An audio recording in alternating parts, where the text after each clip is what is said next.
All right, this is a 1-minute warning.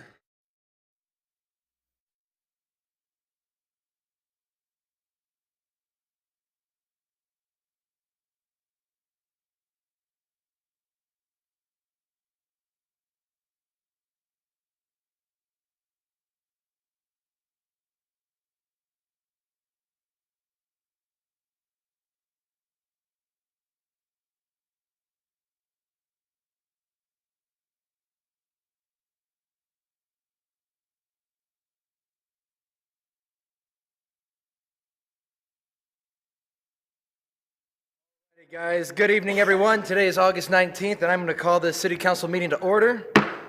Up first, let me read my agenda here. Call to order invocation, Pastor David Butler with Faith Assembly Christian Church. Thanks for being here again. Thank you, Mr. Mayor. Would you bow your heads, please, in prayer? Heavenly Father, we thank you for this great evening tonight. We thank you for these wonderful people who serve our community. We thank you for their love. We thank you, Lord, that you are mindful of every need tonight of our community, our city. We thank you for our citizens that are so great to be among. Father, we ask that you special blessing upon Crystal and the family, and for Lily's birthday tomorrow, 21st. Father, may your peace and love be with her and their family. Now, Father, we give the remainder of this meeting to you, that everything that we do, that our minds would be at peace and everything in order, and we'd be pleasing to you. We ask this in your name. And now the blessing is this: may the Lord bless you and keep you. May his face shine upon you and be gracious to you. May he give you his peace. Amen. Thank you so much. Councilwoman Aber with the pledge. Please join me with your hand over your heart. I pledge allegiance to the flag of the United States of America and to the republic for which it stands, one nation, under God, indivisible, with liberty and justice for all. All right, thank you all for being here tonight. So moving right along, the approval of the agenda. Do I have a second? I'll second. Sorry, do I have a motion? I set you up for failure on that one. I'll make the motion to approve. All right, I got a motion by Councilwoman Aber, second by Stevens. Thank you. All right, call the vote. Before we go, can I take 4E off of, 4F off the table? F off the table. Oh yeah, thank you for that. All right. 4F is going to be the short-term rental. We tabled it, so we have to untable it. All right, so we got that amendment to the agenda. Anything else? All right, seeing none, we'll call the vote.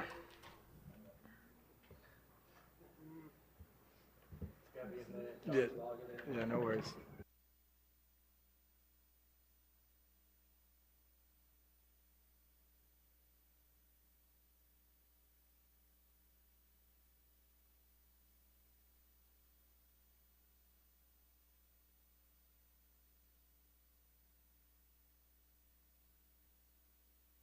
There we go. Ayes have it 6-0. Moving right along.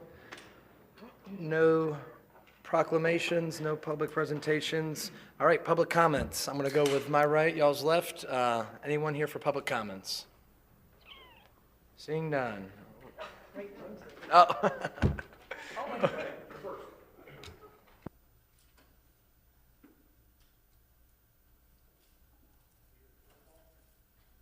I'm here for Little League, if that's all right. Pickleball. Ken Wampler, 4320 Commons Drive. I brought my utility bill in case it comes up. I was a little confused at the motion to table and untable item F. So what was the end results of that discussion? Was it removed? It has been untabled so that we can discuss it later on in the meeting. Yeah, just Okay, Robert rules. okay. Yeah, just Perfect. procedural. All right, well, I don't want to talk about it if you're not going to talk about it, right? Oh, no, we tabled it so y'all can talk about it today. All right, perfect. So I'm here to talk about that. Obviously, as we talked last time, there's certainly a need for the city to generate more fees. I get that, whether it's through ad valorem tax, BTR, or a new fee for condos. I vehemently don't think charging a fee to condo owners for whatever reason, and not providing them service. It smells like a money grab, just to be honest with you, because if the city was going to provide a service for the fees that the condo owners were going to pay if they're on a vacation rental program, that's one thing. But as we've talked many years, the big complaints are noise, trash and parking, and security. And the Condo Owners Association, they do that for themselves already. And so all you're doing is adding a fee for the big three, and I know public safety is the big issue, but public safety is a bigger issue than condos. It's a bigger issue than individual homes. It's a citywide thing. And you have ways of accomplishing more fees for that purpose if that's what the purpose truly is. And I don't doubt that, you know, in today's rising costs with business insurance, medical insurance, that the cost for the sheriff's department has risen tremendously. The population has risen tremendously. But instead of applying a fee to a subset of the smaller population, i.e. Condominium Owners Association, in the auspice of being fair, you know, I would submit that being fair would mean that you'd charge a fee to anybody that does transient, whether it's hotel, motel, vacation rental, timeshare, condominiums, any of that stuff. And again, I would still say that that was not really truly fair. So if you're trying to be fair, let's do a fair way to raise funds for public safety. I also look at it as a way of justifying or building big government. And I don't think that's y'all's intent. Well, code enforcement's currently got a staff, I think, 12. And I do believe vacation rental is around 2,000. So you're looking at it doubling that. Are you looking at adding another 24 staff members for short-term vacation rental specifically for condos, which just sounds insurmountable having done the homes? I don't think that's your intent. So I come back to you're generating fees but doing nothing in return to the individuals paying the fees. And at the end of the day, I think you need to look yourselves in the eye and say, is this the right way for us to take care of an expense that the city incurs on behalf of all of its citizens, whether they're short-term visitors or long-term residents? To apply a fee to the condo owners, just in my opinion, I think it's the wrong way to handle that. I know you're trying to find fees. You know, if you were running a business, you know, obviously you'd find a way to make it break even. This is what you all are charged with doing. I think you're going down a path with all the reports that were in the packet today. There's a lot of neat software out there that you could buy to manage the process. And I would suggest to you that just because there's software out there that you want to purchase, it may not be the right thing to do. Just like you have the ability to pass a fee for condo owners, that may not be the right thing to do. And I certainly would be glad to answer any questions. I appreciate your time. Thank you very much. Thank you, Ken. All right, anyone else? Yes, ma'am.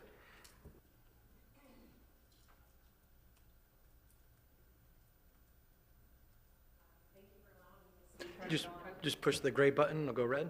Yep, name and Hi. address. Tiffany Edwards, 2929 Pine Valley Drive. Unfortunately, I live in Walton County, but I have 5 properties here in the city of Destin and 2 office buildings. So I'm here to speak on the short-term rental and the condo registration fee. Have a little confusion as it relates to when we've had discussions before. We've talked about fairness and being able to use some of these fees to help address the impacts that tourism and accommodations have on our public safety. Lifeguards were mentioned, transportation, and also parks, which were very we definitely want to help support. What I do have concerns about is not all accommodations would be suggested to have a fee. So hotels, I do know by state statute, can't have and be included in a short-term rental fee. But they could be, and I'd hope that we could address maybe getting another fee as associated so that they can help with some of this impact. Tours are any of the timeshares, however, can be short-term rentals. I spoke to leadership at Verbo today, and short-term rent or timeshares are listed on short-term rental listing sites. They're making a very aggressive push to move all that inventory to Expedia. So we do have individuals, they use the same impact. However, if this fee is only to be for a software system, I do have, or strongly discourage that. I think that there is more of a need of the tourism impacts as it relates to that public safety component, as opposed to giving hundreds of thousands of dollars to these compliance softwares. I've worked with them throughout the country, and I would suggest in really vetting those numbers, the numbers that were given in that report show a 61% assumption from the duplication of listings. I actually spoke to Key Data. It's located in our community and does listings throughout, scrapes data, works with Vrbo and Airbnb, and they actually came in and said that there are 7,400 in total of listings for vacation rentals or short-term rentals. That includes condos, that includes some of those timeshares. So I'd really encourage you to know those listings and those numbers before you start adding in more fees and making a decision on a compliance company. Thank you. Thank you so much. All right, anyone else? All right.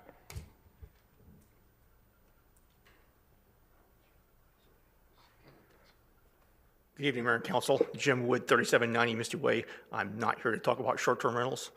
So I just wanted to thank you in advance. In your consent agenda tonight, there's a couple items for the Destin Seafood Festival.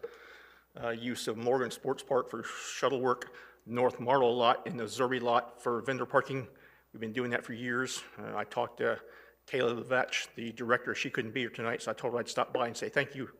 And the festival is 27 to 29 September. It's a week earlier than normal. So please come out and support it, and look to see you there. Thank you. Thank you, Jim. All right, anyone else, public comments? All right, seeing none, I will close the public comments, and we will move to the consent agenda. Move to approve. The motion, do I have a second? Second by Councilman Destin. We'll call the vote for the consent.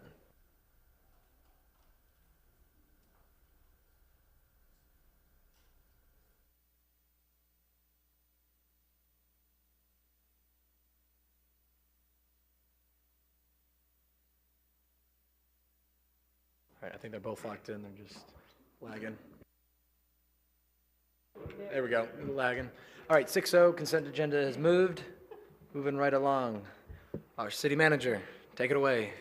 Thank you, Mr. Mayor. Thank you, council, for allowing me to be here with you. And I want to say thank you to your staff for the warm welcome they have laid out and the great benefit they have been to me in the first week here.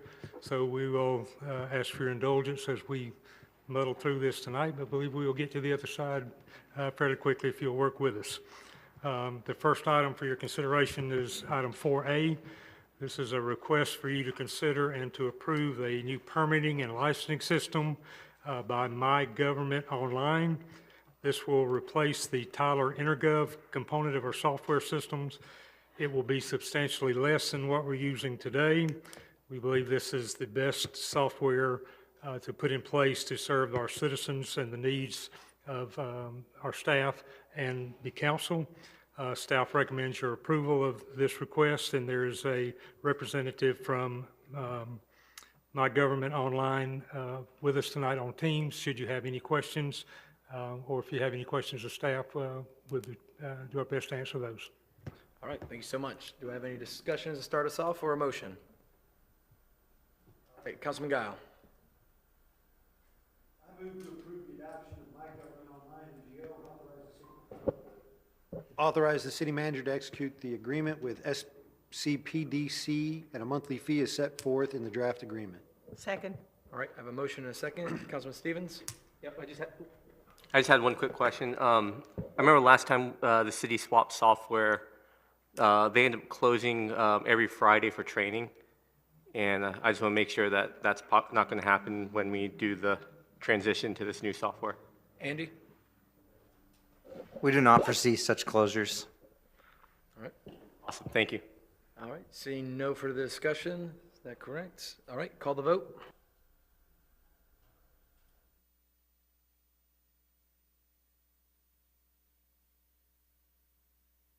All right, ayes have it unanimously, so moved. Thank you, councilors. The next item is item 4B. It kind of goes along with the item you just approved. This is a request for your consideration and approval of a new accounting system, the software to go with that, and that's with Aclarion. As the city transitions away from Tyler Munis, an alternate core accounting system is required. The staff has reviewed a number of alternatives and recommends this software package that's published by Aclarion. This will be your vote to approve will be a 3-year contract with Aclarion for their financial and budgeting module services. Staff believes this will address the current limitations in the Munis system and meet the evolving needs of the Finance Department for the future times coming. Staff recommends approval. We do have a member from Clarion here to address any questions you may have. Great, all right. With that, do I have discussion or a motion? Councilman Stevens. I move that council direct city manager to proceed to enter in a 3-year contract with Clarion for the provision of financial and budgeting module services. All right, Second. I have a motion by Councilman Stevens, and I have a second by Councilwoman Aber. Any further discussions? Seeing none, call the vote.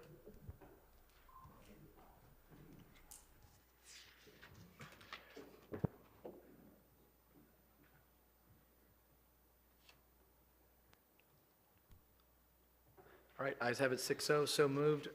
Before we go on, Ray, I had Councilman Guile as our motion on there. Will that reflect? Okay. All right, good deal. Thank you so much. Thank you, councilors. Next item is item 4C is coming to you from Community Development and the City Manager's Office. This is a request for the city to allow us to proceed with issuing a request for qualifications to secure consulting support services to supplement planning, rate analysis, grant pursuits, and to accomplish projects in the CRA master plans, the mobility plan, and other capital projects prioritized by the council. As I mentioned, in addition to the planning component, we're asking that we include a grant component to help advance the city's capital improvement plan through researching nationwide grant opportunities and grant writing to supplement and augment the current efforts by the city's capital project grants manager. The current agreement is either expiring or has expired, but it's time we're going to need to move forward in order to procure those services through this RFQ process.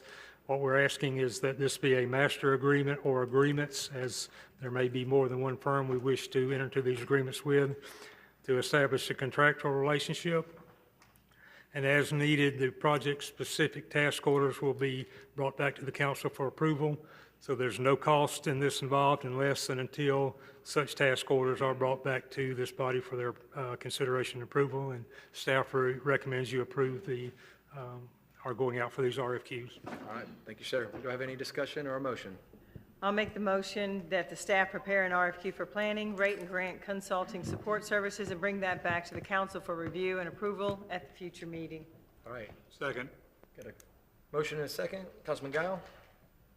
I just have a question. Ryan, when's your last day? August 30th. August 30th. So it's crucial we get this going. Man, we're going to miss you.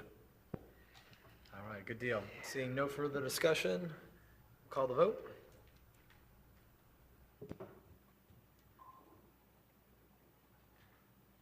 All right, ayes have it unanimously, so moved. Moving right along. Thank you. Next item is number 4D, which is simply for information unless you have some action you would prefer to take, but it's regarding the work schedule for Joe's Bio and the attendance there. We have 3 part-time positions budgeted, but only one of those positions is currently filled. There's difficulty in filling the other 2. Therefore, the staffing plan is to have 1 attendant, which is the only attendant we have currently. Staff depart from on Friday, Saturday, Sunday, and Monday from 6 a.m. to 3 p.m. The Parks and Rec staff will cover other days as needed, and holiday weekends are covered by extra staff from the Parks and Recreation team, and schedules will vary depending on weather and other conditions that may impact the use of the boat ramp there. Again, this is for information unless you have some motion you would like to entertain, but we have no recommendation for a motion. All right, before we move on, do I have any discussions on this matter? Yep, Councilwoman Aber. I just have a quick question. In the Friday, Saturday, Sunday, Monday, I venture to guess that if he leaves at 3 p.m., I have been witness to some rogue operators using the end of the day because they know nobody's there. Yes, ma'am. So they end up embarking and unloading their passengers and picking up their pontoon boats. Is there any way that I would say from 3 o'clock to 6 o'clock that you could have somebody from Parks just sort of be there. I'd say Saturdays and Sundays is more likely to be the days that we would have somebody using those illegally. I'd be glad to have that conversation with Ms. Lisa and see if we can accommodate that, we certainly will. Yeah, and then on that note, before we move on, question maybe IT/enforcement about putting it like a live stream camera. I know we talked about that maybe last year or so, but I didn't know if that was something that we could consider. If enforcement's the issue, we could always have a video or a live stream there versus a body. Just kind of just up for discussion, nothing particular to respond to, but just putting that out there in the space. Councilman Stevens? Thank you. Yeah, this is more or less to piggyback on the illegal rogue operation that could occur out there. I almost feel like Parks and Rec may not be able to know what to look for.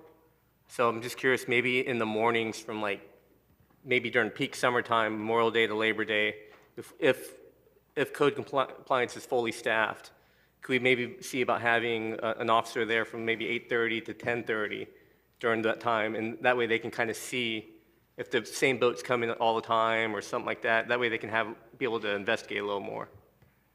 All right. Councilman Guile? Mine's more informational. I sat up there in the spring with Mr. Wayne several weekends to try to help him deal with some of these situations. And we actually had another Parks and Rec staff there. They're being ignored no matter what they see and how they try to intervene. The people out there are being aggressive. Luckily, one of the days it was raining and I have a forest green raincoat. And when I yelled at somebody and cussed at them, they thought I was an officer, so they immediately ceased and moved on. But I think if they weren't under the impression I was an officer, they would have still pushed back. So I think it's a burden we shouldn't be putting on Mr. Wayne if he has no authority, unless we give somebody the authority or give an authority figure as an assistance out there to help him remedy these situations. Oh, great point. Councilman Destin? Thank you, Mayor, and I will go a little farther with your idea about having video. I think that's what we need there. Man, we're two for two. And I will move to direct the city manager to look into how and what it would cost us to put live video at the ramp, because then we will have evidence about the wrongdoing. And I know that the Sheriff's Department always finds video of people doing things wrong. It's very helpful when they are trying to pursue those people. I second it. All right, I have a motion and a second. Any further discussions? All right, seeing none. Kevin, I'm going to clear it so we can vote, but I'll go back to you. All right, going to call the vote. All right, ayes have it, so moved. Councilman Schmidt. Yeah, thank you. Thank you all for bringing this to us today. I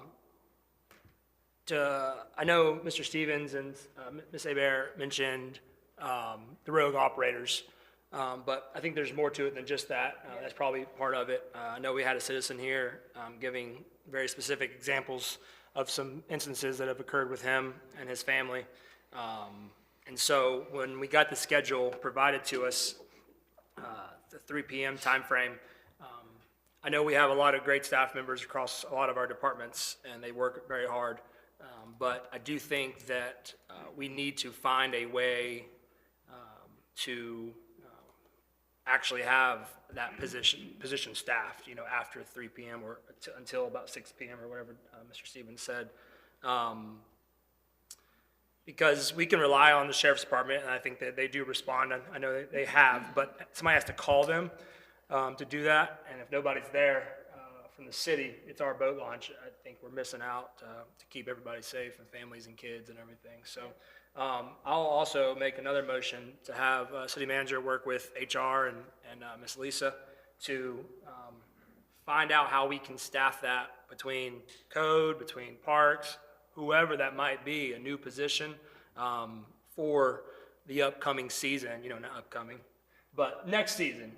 Obviously, we have holidays, I think you mentioned, and they're going to do it there, but just kind of start planning for that for next spring and summer, so that way we can, maybe they get paid more, maybe it's a different position. We've talked in the past about, we don't want to put our people there that might get injured or something and fighting with them. That's what we don't want them to do. We want them to call the law enforcement. So That's my motion, though, to have y'all work with them and I'll second that. come up with it. All right, I got a motion, and I got a second by Councilman Stevens. My only discussion to that is we kind of brought that up in our meeting this morning was potentially the position turns into almost a dockhand.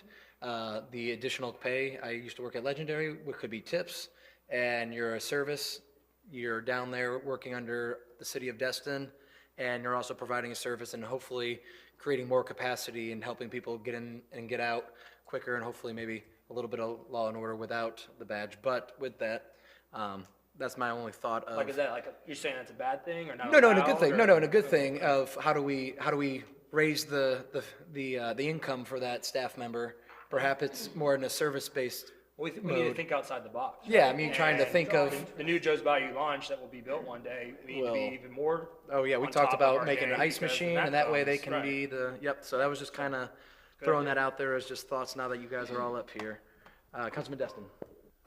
Yeah, Mayor, and I would suggest that we also explore having deputies, because we can hire them so much an hour, off-duty deputies. It's amazing how quickly those bad actors become good actors when there's a guy with a gun and a badge there.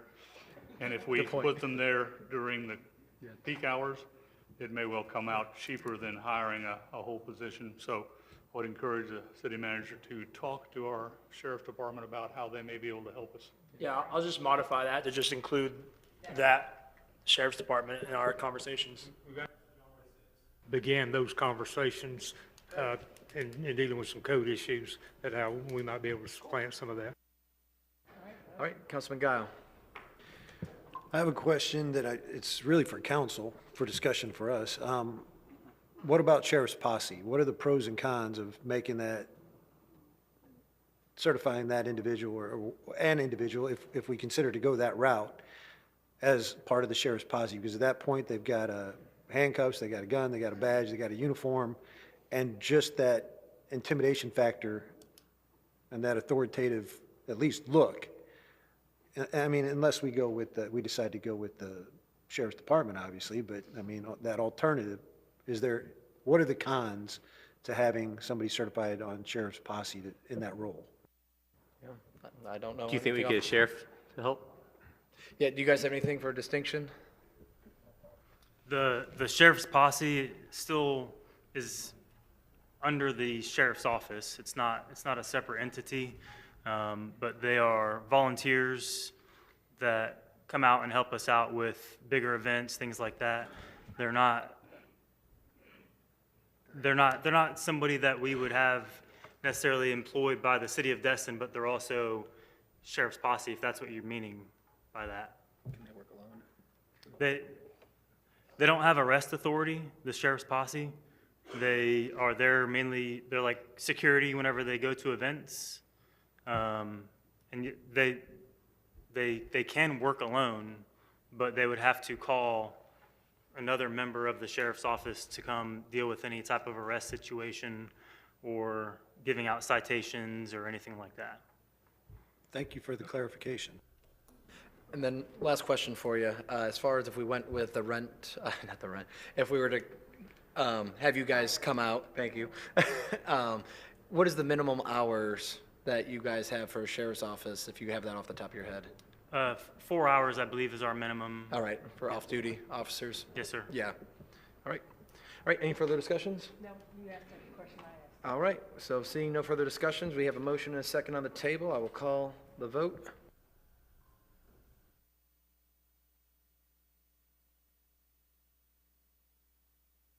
All right, ayes have it 6-0. Moving right along. Button. I'll learn. The next item is 4E, is regarding the Morgan Sports Center playground. If you recall at your last meeting, you voted to approve using the Omnia game time contract to procure the playground apparatus and equipment, and you asked for two things: to affirm the final amount of the contract and to present information regarding other jurisdictions in Northwest Florida besides the county TDC that have utilized this contract. So Number one, the fresh quote for the contract is a total of $696,423.42. And it's included there in your agenda packet, that it's about $22,000 less than the previous quote.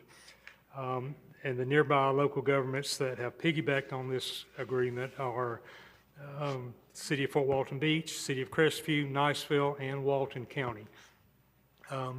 And I may ask council here for an opinion, but you voted to approve the contract at the last meeting with the terms and conditions as presented in it.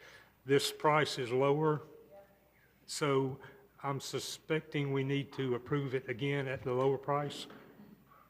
What do you think? What a hard ask. If you can find it in your hearts. Right, Councilwoman Aber? I move to contract with Game Time through a piggybacking off the Omnia contract, number 10485100106. I have a motion. Do I hear a second? Second. All right, we got a second. Ready to figure out who said that? And any further discussion? All right, seeing none, I'll call the vote.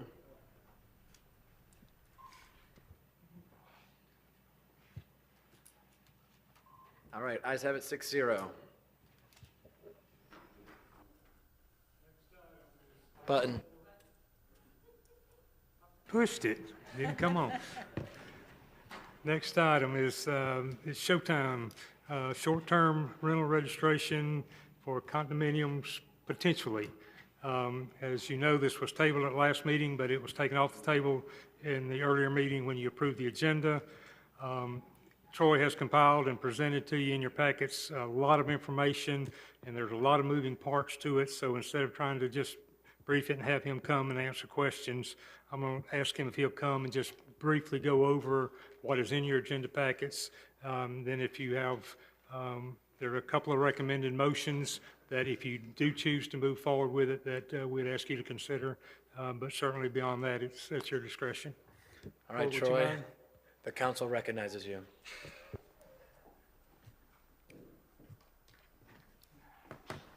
How we doing tonight? Excellent. Since I've been here, there's been some informal discussions about potentially bringing the short-term rental, long-term rental condominiums, and some of the other entities that rent under the entire umbrella of the City of Destin short-term, long-term rental process. I think most of those discussions revolved around their effects on and strain on public safety, and so was tasked with putting together this agenda item. I mean, if we're currently, I think most of you know, the Code Compliance Department oversees the single and multifamily residential units, roughly 1,200 of those. There's approximately 7,400 condominiums, 4,700 which we can find that are pay the county bed tax. If you're looking at bringing that into the fold, I would say one of a couple things is maybe you want to make all of the short-term rental, the single-family and multifamily, and the condos and the timeshares and whatnot under the one City of Destin process. We proposed a couple options here. One would be just going to a flat fee of 30 cents a square foot, and that would, again, bring everyone under the same one number, and that, or adding an additional layer of square footage to include a registration fee for that square footage and into what we already currently have. So I welcome any questions you have. I mean, there's a lot of information. Obviously, this got mentioned earlier about, this code compliance cannot oversee this entire, program, so you would want an outside entity to do that. We did talk to a number of them. I've included what they sent. A lot of them expressed a desire to come here, assuming this were to be passed tonight, and present back to the council their specific plan. I think that would be the next step if should you pass this tonight, because it would be too much for the code to bear. So. All right, with that, Councilwoman Aber. Thank you, Mayor. Not really as much a question as more of stating some facts, which is really for those that are listening online and those that think this is about code being reimbursed for your services. The city of less than 15,000 residents, it's a factor in costs associated with our growing number of visitors each year. This has been a substantial impact on the ability to operate a safe and efficient city. One example is the Okaloosa Sheriff's Office and beach safety contracts. From 22 to 23, there was an increase in calls for service for 35,869 one year to 37,326. Traffic violations, 38,000 one year, 3,800 one year. The following year, it's 4,500. And the ordinance violations went from 55 to 277. These are not all coming from our Destin residents. For beach safety, fiscal year 22 to 23, an increase in beach attendance of 1,964,644 to 2,009,111. Beach preventive acts, 126,000 last year, 22, and then 243,000 in 23. The beach major medical responses went from 60 to 75. Again, these costs and fee structures must be taken into account, the growing number of visitors and their needs, as well as locals to maintain a viable, vibrant, and safe community. This is what I don't think they understand is the amount of visitors. It's not for code. It's not really you doing code on these folks. It's about our infrastructure. The cost we've just increased from 100,000 that we pay the lifeguards to 282,000 to the lifeguards. Look at it, these are actually businesses. Correct. And they're bringing additional people into the city, which are, taking up additional resources.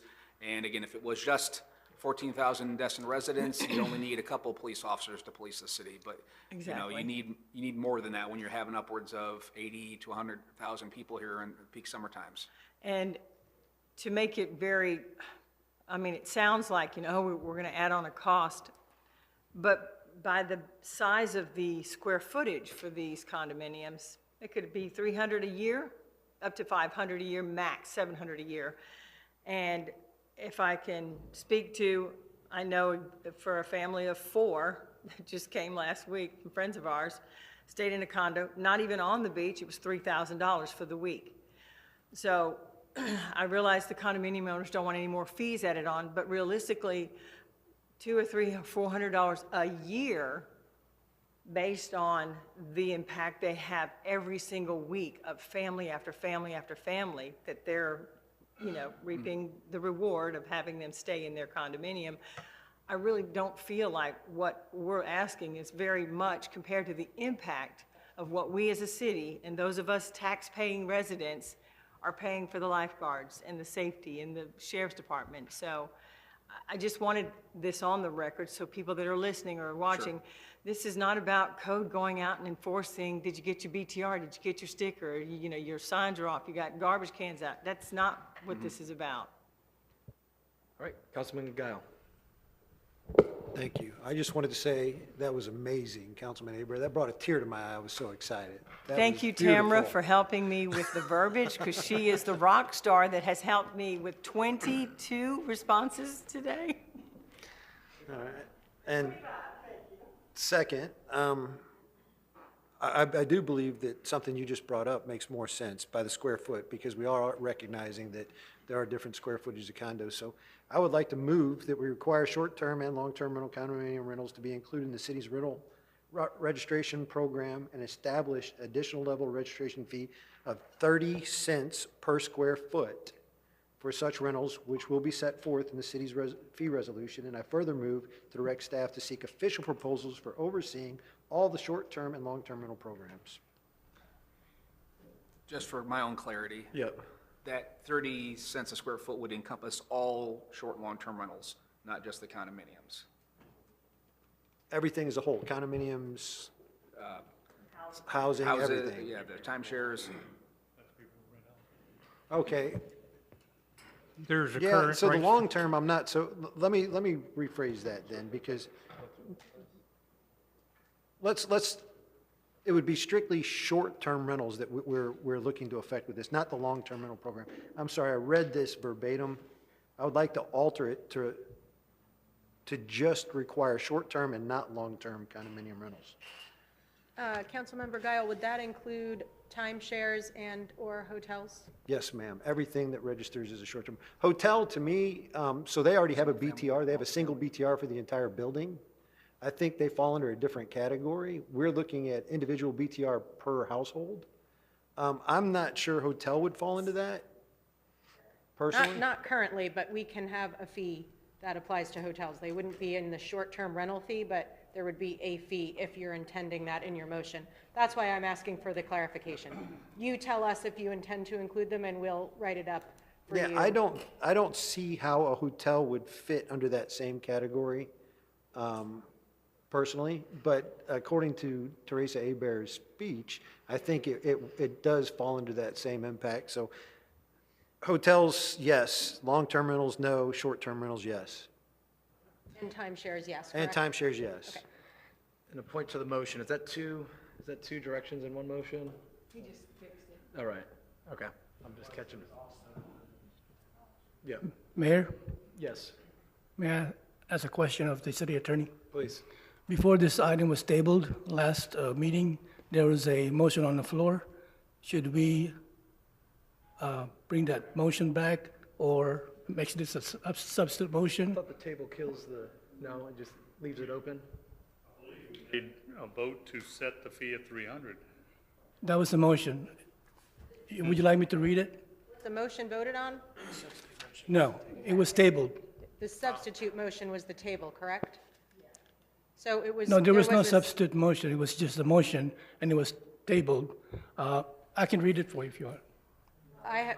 Councilmember Schmidt is saying that there was a substitute motion to table, and it was your motion, right? I thought it was a substitute motion to table after the original motion was made. But, Okay, well, the substitute motion was to table then, but there was a primary motion, that's off. Okay, I just want to make sure. All right, Councilman Schmidt. sure, just a couple clarifications. First, do we need to separate the motion into two separate things so we can deal with the fee specifically? First? It would be helpful to do two separate motions. Okay. Yes, that was kind of where I was getting at with the point. Or if it's going to break it up from the fees versus. That's fine. Yep. All right, so we're going to take the first half of that motion. Which is the fees? Yes, but we also have Councilman Destin and then King for So- discussion. And then, can you walk me through, Ms. Kopp, what happens if this gets approved tonight? So then, and then what? Which part? The fee? The fee, right, if we do the short term, yeah. So if you do approve a fee tonight, we will come back with the required ordinances and resolution. So there will be an ordinance, and then the fee resolution will also be amended. Okay. So with the ordinance, just for the public record, there will be two public hearings for that. Okay, and then, the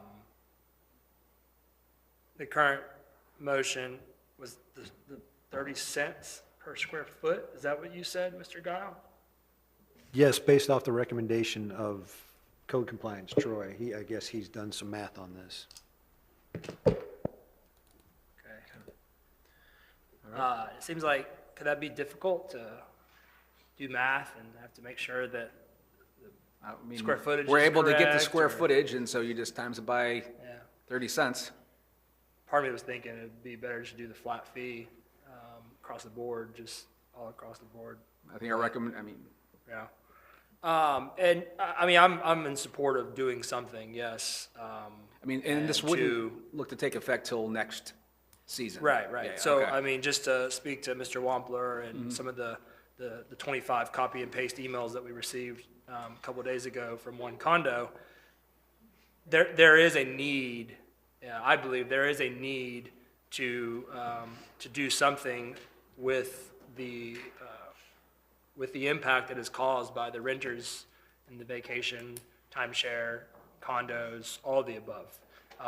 It's been a long time in Destin that, for one way or another, we haven't, unfortunately, as a city, whoever's been here over the past years, whatever, I don't think we've done a good job to make sure we are collecting from that impact. We always talk about here at the council and in chamber meetings and everywhere else about the 100,000 people that are always coming through here. Now, we always talk about the TDC, which I think Ms. Abear and Mr. Wampler are on, the council. You know, we always talk about that, but what are we doing, you know? What are we doing? We collect a BTR for one unit, and this is just me talking, so you're good. We get that, I get that, but the city needs to do more to be able to support these things. Miss Edwards, I almost used a different name, but Miss Edwards spoke about the allocation towards the impacts. I agree with that. And so, you know, we can, I know there's going to be Mr. Destin's coming soon, so there might be some modifications, but potentially I would like to either modify or substitute at some point to ask staff when they do bring this to allocate towards the buckets such as the park, such as the code department, and such as the general fund or whatever. So that way we are specifying, because it's not, I mean, I appreciate you championing this in one way or another from the start. I think it got misconstrued earlier on, and it's still code, but Mr. Bagby talked about code shouldn't be doing any of this stuff, you know? And so, you know, I agree. So like, you're here in front of us, but we need to make sure we as a council and staff, hopefully, if we do something, are showing that this is for other things, and here they are. And so that's kind of where I'll stop right now. Can I say something? I guess, if you want. Well, I was just going to add, and I mean, I appreciate what you said, and I mean, this was a lot to put together, and it wasn't just me, it was other staff involved. Your public safety costs are not going down, you know, as time goes on. And I sat in on when I first got here, was tasked to sit on the short-term rental impact committee. And so those impacts are real, and you want to find a way to address them and make sure that they're, you know, addressed and safely addressed. And I think this does it. And again, the staff's recommendation you to do the 30 cents a square foot, that'll be your decision. Thank you. Yep, and just to Councilman Destin's point, we're going to keep going through discussions, but for the point of order, we will have to go back to the motion that was on the table before the table from the last meeting. Per Robert's rules, we have to go back and return to the considering motion that was on the table And let it die. and vote on that first, evidently. If you made a substitute motion, that's why I was asking the Exactly, not if it's question. a sub, yeah. And We so are now- back to the original motion of last meeting. Just do it to be safe, it's Yeah, fine. exactly. No, the table isn't, but now we're back to the original motion from last meeting. This is what you get for a new mayor, we're learning on the job. The point being, you don't do a substitute motion as a motion to table. It is a motion that takes precedent over other motions, so you don't have to do substitute motion. Correct. So we can, if Councilman Gao wants to substitute the motion versus your original motion, if you just want to substitute your motion. I will substitute my motion. There we go. On two separate motions, One at a time. changing the motions that I originally made. All right, sorry, Ray. I'll go with the second. Only thing different is his original motion is just now a substitute motion from last meeting's. Yes. Councilwoman Aber, are you okay with that? All right, moving right along, Councilman Destin. Thank you, Mayor. I agree that there should be some charge. After all of those emails we got, almost each one of them makes the point how important these short-term rentals are to bringing people to Destin. And I agree with them. It is a large part of our component of people who come to Destin to stay, and it is a business. The part that I'm concerned about is making it complicated. We need to make it easy for the condo people. Square footage, if it's a 3,000 square foot condo, that means 900. If it's 1,000, it means 300. I'd like to stay away from the square footage and just have a flat fee. And what that flat fee should be is somewhere between those two figures. And I would look, and I'm sure we will get input from the folks who manage these things when it comes time to do the ordinance. But we don't need to, I mean, the square footage, do we ask them what it is? That's what you currently do now. I'm sorry? That's what we currently do now, square footage. We ask them? I mean, Yes. where do we get the figure? Property appraiser's website. But to your point, we just have buckets. Click of a button. Yeah, yeah, well, Property appraiser's website isn't always perfect, actually. no, it's far Not from using perfect. square footage is probably a little bit cleaner, but if you want to still base it on square footage, you can still do 1,000 square feet and under is this, and 2,000 square feet and under is this fee. You know, you can still recognize the different sizes. Well, as I said, I think that the goal of the folks on the other side of this issue is to try to keep it simple. As Ms. Edwards said, they would like to pay their fair share because they know the impact they're having, but I don't want to make it any more complicated than it has to be for them. And we need to come up with something nice and simple where they come in and they pay it. And it's something acceptable to them, and it raises the revenue we need to address our needs, which are, after all, more than just code enforcement compliance. As Ms. Hebert said, it is the police, it is the lifeguards, it is everything that the city does is all affected by the 60 or 70 or 100,000 or however many people there are that come in and visit us. And, oh, by the way, make it possible for almost all of us to have a living here. So we don't want to kill the goose that laid the golden egg. We just want them to bear at least a fair share of the expenses. All right, great point. Councilman King. Thank you, sir. Yeah, I'm in agreement with Councilman Destin. You know, it's just complicated with the square footage. The property appraiser side is as often wrong as it is right, in my experience. Maybe not quite, but it's wrong a lot. You know, my questions for this is how, it seems like, you know, I know conversation we had previously was that we were gonna do $100. And then next thing it was $300, and now it's 30 cents a foot. How did we get to these numbers, and how can we assure these nice people that this is not a money grab? You know, that's hard to explain because we've talked about things that seem very much like a money grab in very recent meetings. That's a question I've gotten. I mean, through the research and talking to the, you know, the leaders of the industry and, you know, the entities that we talk to, I mean, just so we're clear, what you currently have in place is up to 2,499 square feet, pay a $500 registration charge. From 2,500 to 4,999 square feet, it's a $600 registration charge. And 5,000 square feet and above, pay a $700 registration charge. I mean, if you ask my personal opinion, that's pittance on what they're, you know, that's pittance. And so you know, one of the proposals, we added a layer up to 1,499 square feet at a $400 charge. Another one was the 30 cents a square foot, because when you multiply that out, that's a little bit more than the $400 square footage, or $400 at $14.99. So, and that was gonna kind of make it even across the board. All right, I appreciate that. You know, I think in light of a single-family short-term rental versus a high-rise condo, I feel like I don't know where I'm trying to go with this. I think that it should be higher for a single-family home. You know, I don't know, I'm just trying to give them some assurance. I'm in agreement with most everybody up here as far as paying our fair share. I say ours, I'm not in this business at all.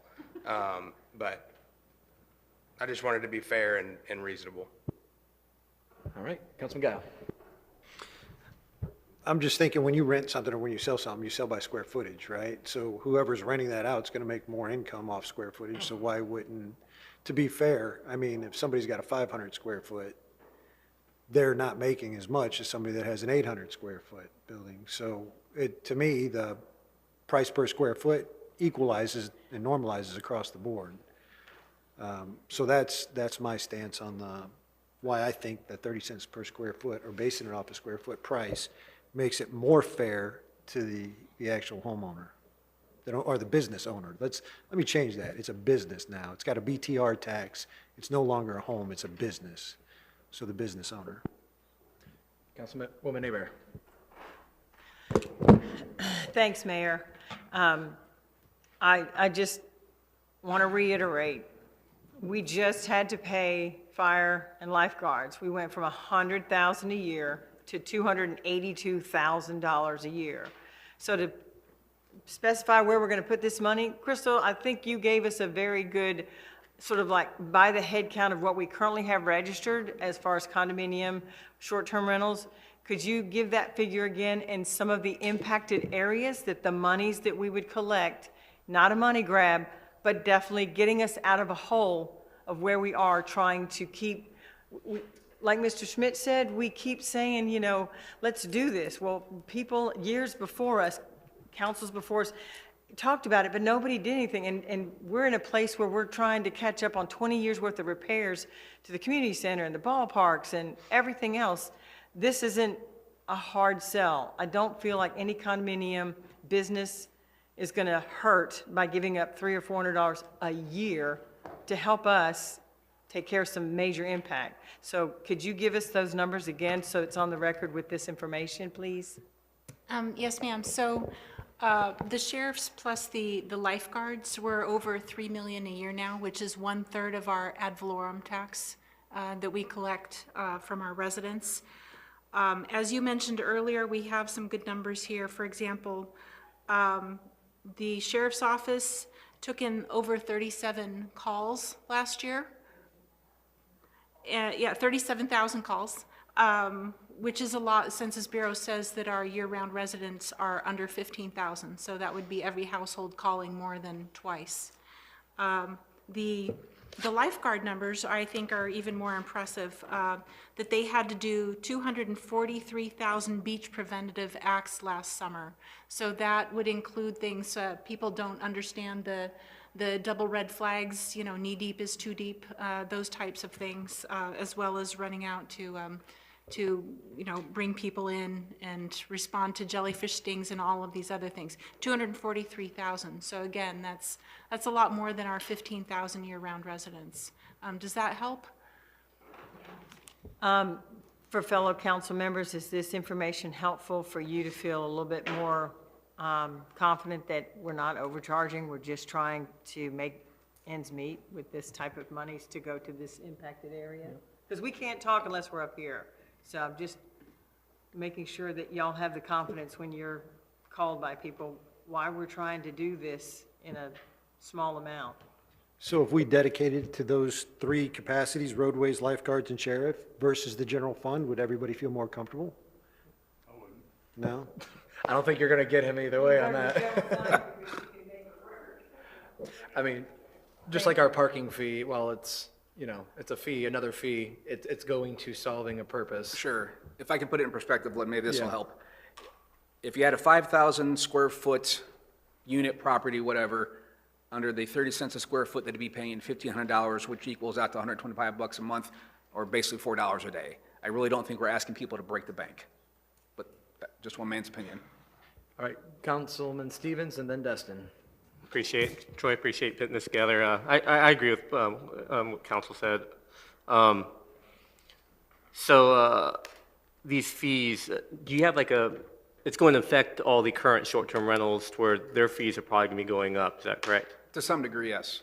So between all the short-term rentals and if we include this condo short-term rental, will there be enough money to, if we were to allocate it all to public safety, would it be able to cover all that?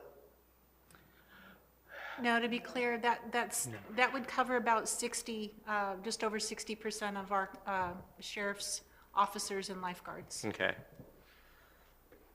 All right, thank you. All right, Councilman Destin. Yeah, and I kind of agree with Councilman King. If you do the numbers on what we have for the houses short-term, the 2,500 square foot house is $500. If we do it at 30 cents, it's $750. So we are charging 33% more for the condo than we are with the house, which really those should be opposite effects. So I would feel more comfortable taking our present fees that we charge for the short-term rentals of houses and applying it to the condo units too, even though I think they probably have less of an impact. But that would be a little more fair than having a fee for them that appears to be 30%, in some places more than that, higher than short-term houses. And so I would make a motion as a substitute. I don't think you can sub a sub. Well, then we'll make it as an amendment to the motion. Otherwise, you stop the ability to compromise and do anything under Robert's rules. So I would say that we should charge the same rate that we charge for the houses that are on short-term program. Otherwise, we're penalizing the condos to the tune of, at least on the 2,500 square feet, the tune of 33%. I'm not sure I understand, I mean, if you're basing it on the square footage, if a $500 or 500 square foot condo is only going to be charged X amount. No, I'm basing it on what you said we're charging a house that's 2,500 square feet. It's $500, is that correct? That's what Currently, you said. yes. Okay, well, a condo at 30 cents is, Troy, he wants to match them. He $7.50. wants them to be the same rates. yeah, I So- want the same rates as the They have Yeah, the- that, short-term. under the 30 cents a square foot, it'd be the same for each. That's what I'm saying, it'd be the same for each. 2,500 square feet at 30 cents, the way we used to do math at Auburn is $750. Oh. I'm sorry, I didn't go to Alabama. He's saying the house is 30 cents also. The houses would be 30 cents also. Okay, I thought you said it No, was. no. It was $500 for the 2,500 square foot house. I misunderstood No, you? Either I said it wrong or I misunderstood. Okay. It's gonna be the same for, whether you're a condo or a house, 30 cents a square foot. So it's gonna, if you got 2,500 here and 2,500 here, you're paying the same. Okay, so our rates essentially that we're about to adopt are the same as Yes. it is for the houses That- right yeah, now? and that's the thing, is we're trying to keep it all under one, make it, the same for everybody. Just for clarity, Mr. Destin, the currently proposed motion is the 30 cents for short-term and long-term condos and everything. He took up the long-term. Sorry, short-term condos and houses, 30 Which is- cents. which is the current rate So- we're so charging we for are the changing houses. it. So I think a lot of us are talking about, we like more of the flat, fixed amount. But you said you have to make an amendment for that, so currently it's 30 cents. For the long-term houses, short-term houses, yes. sorry. Well, as I said earlier, I prefer something that's simpler. It's just a straight fee, but that's not what we're applying to the houses at the moment. That's correct. I mean, You are. The houses are at a flat fee based on square footage, the five, six, and $700. And I think, Councilman Destin, that's what you were alluding to, is take what's being applied today to a single-family dwelling, short-term rental, to a condo. Right. And that's where we're going, correctly? If that's the motion, Are you amending the motion? If the original motion does not do that, then in fact I The am. original motion does not do that. It does 30 cents a square foot. Okay, then I am in fact amending the motion to say it'll be the same as the fee on our short-term houses. All right, so I have an amendment to the substitute motion. Do I have a second? Doesn't have, I got my cheat sheet up now, so I'm ready. okay, we have an amended, a substitute motion Correct. made by Councilmember Guile, Guile, seconded by Abear. right? And then it's going to be amended by a different councilman. Yes, we are amending the substitute motion. Can by we do Councilman that? Destin. Yes. Council, So we're going to introduce the amendment. Once the substitute motion has been made, a second, and a member can move the amended motion forward. We'll debate the amendment, vote on the amendment. If that passes, we will then vote as if that is the substitute. Hey, Bobby, just to. ChatGPT, baby.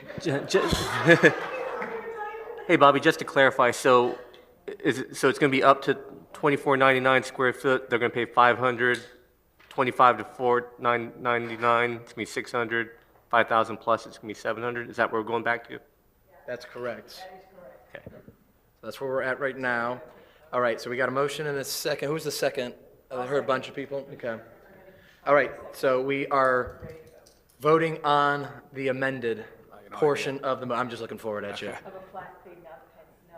Yeah, we are just voting on his amendment to the sub. So the condos are going to be 500 under, So even if it's like a 500-foot, So No. the amendment is to make it like the current code for short-term rental. So if it's up to 1499 square feet, it would be $400.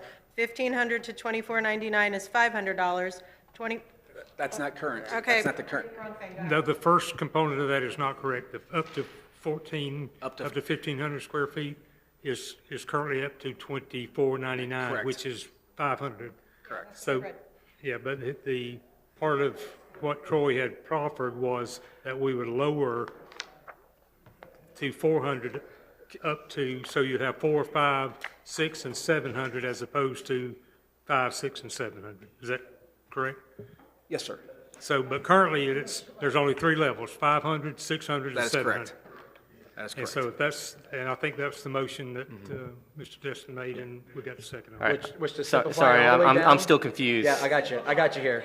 All right, Bobby will tell you what it is. We have the current, so right now, instead of saying there's gonna be another condo layer underneath, as of the substitute amendment that we're about to motion, we are now gonna say condos are gonna fall under up to 2,499 square foot, which is the current. So right now, we're basically voting on condos being 500, under the current STR.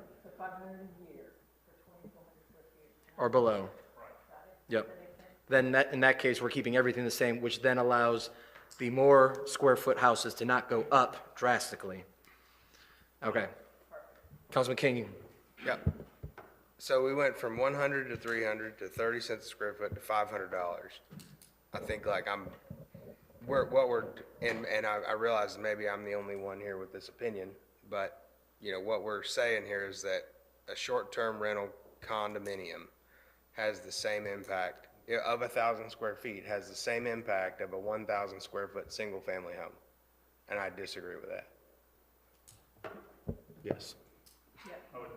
You'll have another opportunity when 2 readings to substitute that number and change it. As always, Councilman Destin plays the long game. All right, any further discussions, clarifications, points of order? You throw them out, and you got them. All right, seeing none, calling the vote for the amendment. Thank goodness I have this internet. All right, 4-2, the amendment passes. So now we're back to the substitute motion with it now amended. I know that seems kind of counterintuitive, but Robert's rules, here we go. All right, so now we're back to the substitute motion that has been amended. Do I have any further discussions on the substitute that is now amended? This kind of seems counterintuitive. My only discussion there, just for information, is that, pulling back one, just for I know we are not these cities. Miami Beach is $1,000 per year flat.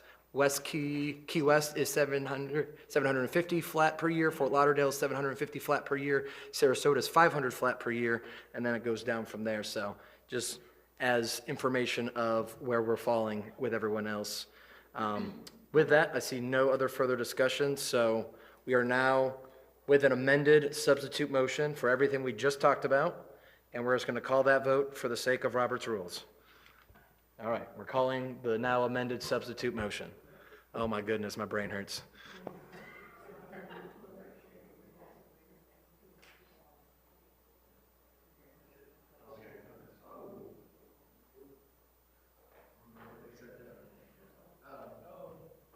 Ray, what am I voting on? Just say no. Just say no. Just say no. All right, so we're going flat fees. All right, ayes have it, so moved.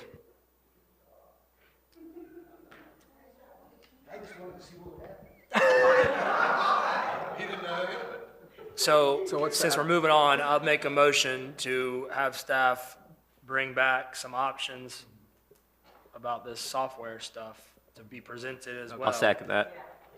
So I have a second, first in a motion and a second. Any discussions on the software? Seeing none, we'll call the vote.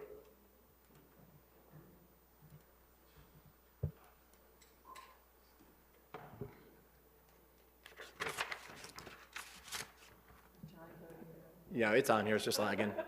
All right, ayes have it 6-0, so moved. And for everyone watching, if you followed along this far, as Councilman Destin has said, this is now just us moving it forward. There will be another 2 bites at the apple as we make this an ordinance. So gather your peoples on either side. All right, moving right along. Thank you, sir. Troy, do you have anything else? I'm so sorry. I've got the next one, so I'll Oh, you're still, okay, I had your mic on, This okay. is an easy one. Let's see, yeah. Item 4G is regarding code compliance work schedule.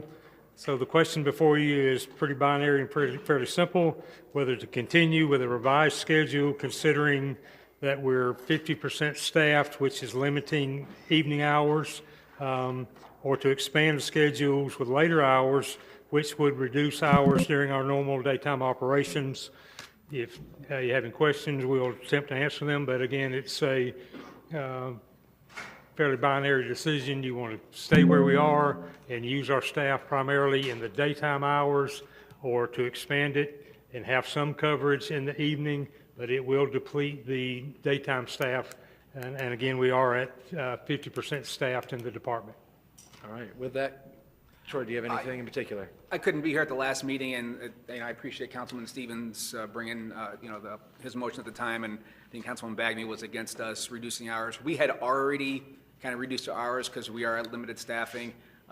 The 8 total staff includes myself and the administrative assistant, so there's not a ton of code officers available, and I need 3 of them in the morning and the afternoon to work crossing guard duties.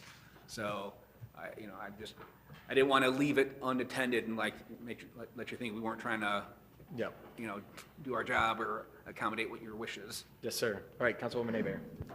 I'll make a motion that code compliance keeps their revised schedule with a return to expanded hours in 2025. All right, I have a motion on the table. Do I hear a second? I'll second. All right, seconded by Councilman Guile. Any further? Okay, Councilman Stevens. So, I mean, I agree. I just feel like right now code's like hurting with staff. So I don't know if we still want them to be working at night. Is there a way we can come up with some kind of plan for them to be on call? I mean, I think it's gonna be cheaper than having someone work at night, and they don't have the resources right now. So I'm just hoping that maybe we can consider that.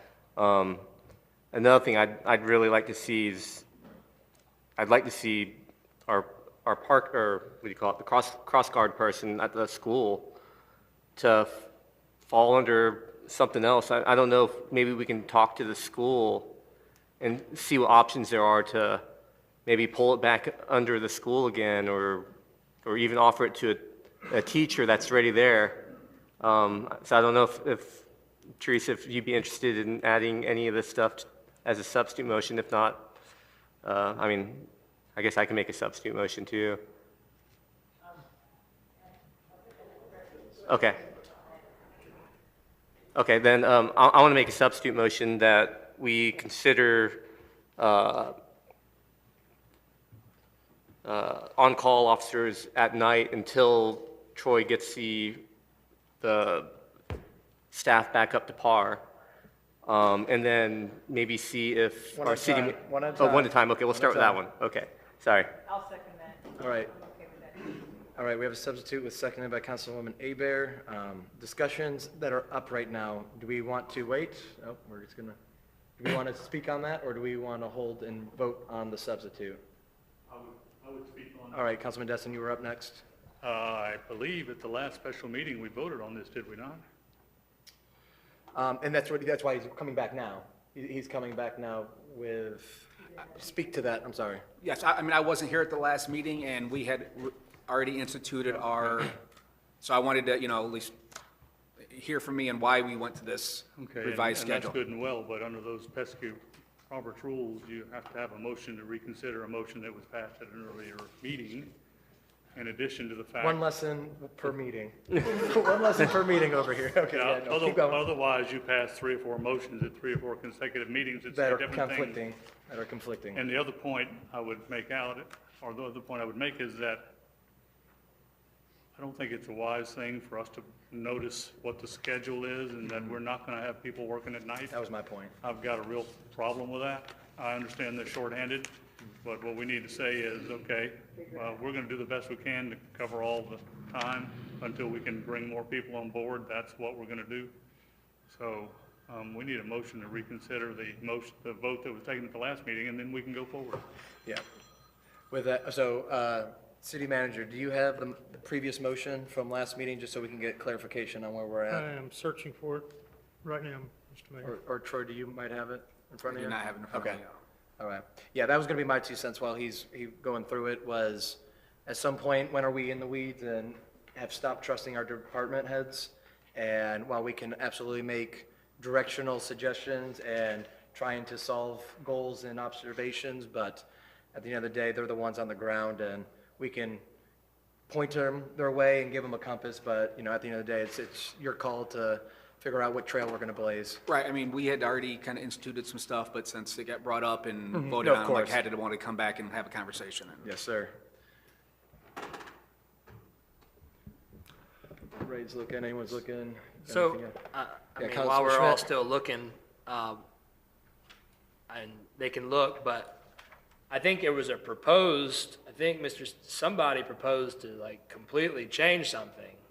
I don't even think Yeah, I think we did. So I think we all kind of looked at each other and said, we don't want to have no night. And then I don't know if we actually voted on anything though. City manager? Oh, Our sorry. records indicate that Councilman Stevens moved to eliminate the evening shift for Code Compliance Department, seconded by Councilmember Abear. The motion failed 3-2. So, yeah, so you're correct. And so I guess But this is not eliminating, this is actually making them on call. Yeah, so that one didn't pass, so there is no motion, so you are now back to your sub.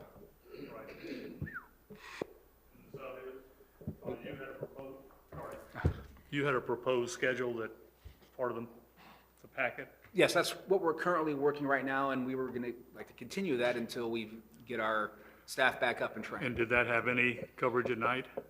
up until 5 PM. So that's a no. Well, I guess it depends on your definition of night. I And mean, it- we were, or It's what time after of the year. 5 PM in my definition. Well, in the wintertime, 5 PM is pretty dark. Yeah. just, Okay, so what we are proposing, Mr. Stevens, is to do what? Is to provide on-call service until he's able to get some more code compliance. And I guess with that on-call officer, they can determine whether or not it's an emergency, or if it's something that, or they need to contact sheriff, or just if the code compliant officer needs to come out, so. The code compliance phone number, right? And there's someone manning code compliance after 5 PM under your proposed plan? Right we now. have not worked out a on-call yet. I'm afraid I have the same problem with that. We're publishing that there's nobody in code enforcement at night. I guess right now, there's no one right now. I mean, So I'm trying to there's get no one something. after 10 PM ever. I mean, According to your schedule, there's no one after 5 PM. correct, for now. But that is correct. 'Cause that's a policy decision. Yeah, that's something Chris and I talked about before. I'd rather get Mr. something Jones than took nothing over. right now. Yeah. I think the goal is, let's find some more code officers, and we just go back to normal. I mean, shifts. I believe we're making a What other offer resources to can somebody we give tomorrow. you? So What we- else do we need for you? What can we give you? We'll make it work. We'll figure it out. We will work to provide coverage to the extent logistically possible. We're had some conversation about supplemental pay, doing some things different that may enhance their desire to be on call or work a later shift. Yeah. We haven't got all that fleshed out, but if, with your blessing, we'll move it forward as quickly as we can.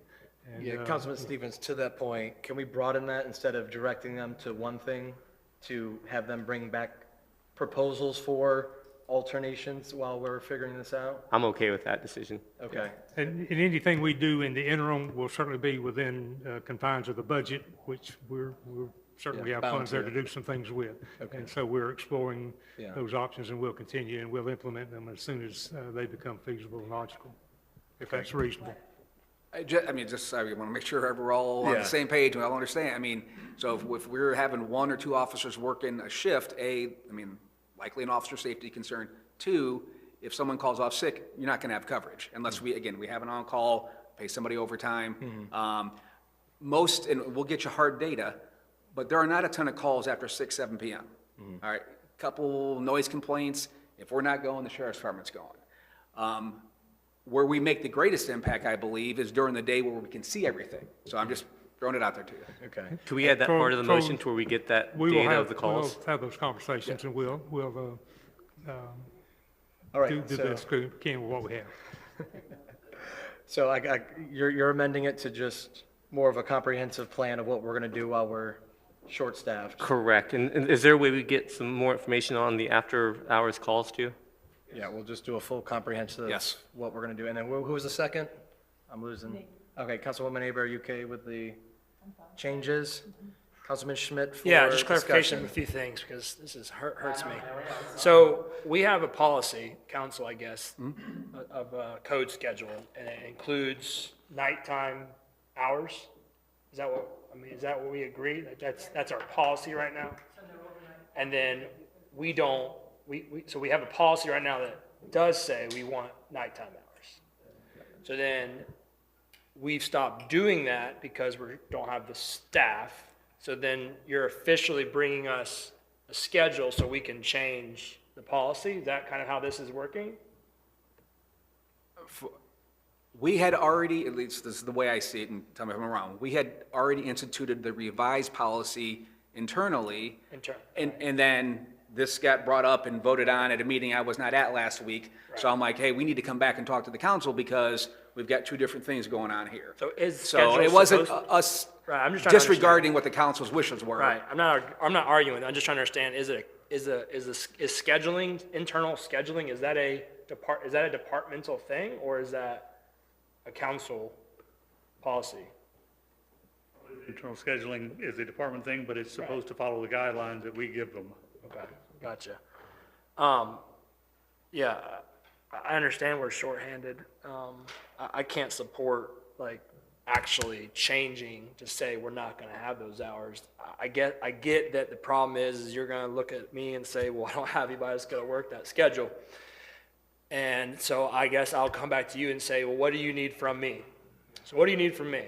Because I know we've given it to code a lot, so what do you need from me? Because I can't support changing the policy, the will of the council to not have night coverage, whether it's one call or no calls.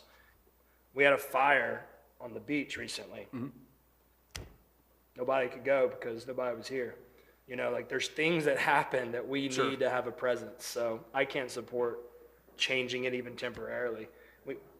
I'm looking at you as the director to figure out how to get somebody to be here at nighttime. And yes, I would say if that means bumping the morning schedule to get the crossing guard off the crosswalks, I have 3 kids. I know how important the crossing guards are. Bump that out, because I would expect the director to move that back and either work with Mr. Larry to go to the Destin Elementary School and have a meeting and tell them, unfortunately, we're short-staffed, we gotta bump it out. So I can't support changing this right now, I'm sorry. Okay. And for clarification, the motion right now is for basically at this point, directors to come back with ideas of how we can make a interim decision. Yeah, Can they read the motion to us? yeah, right. Good luck. What I thought I heard was to come up with a more comprehensive scheduling plan until fully staffed. Fully staffed.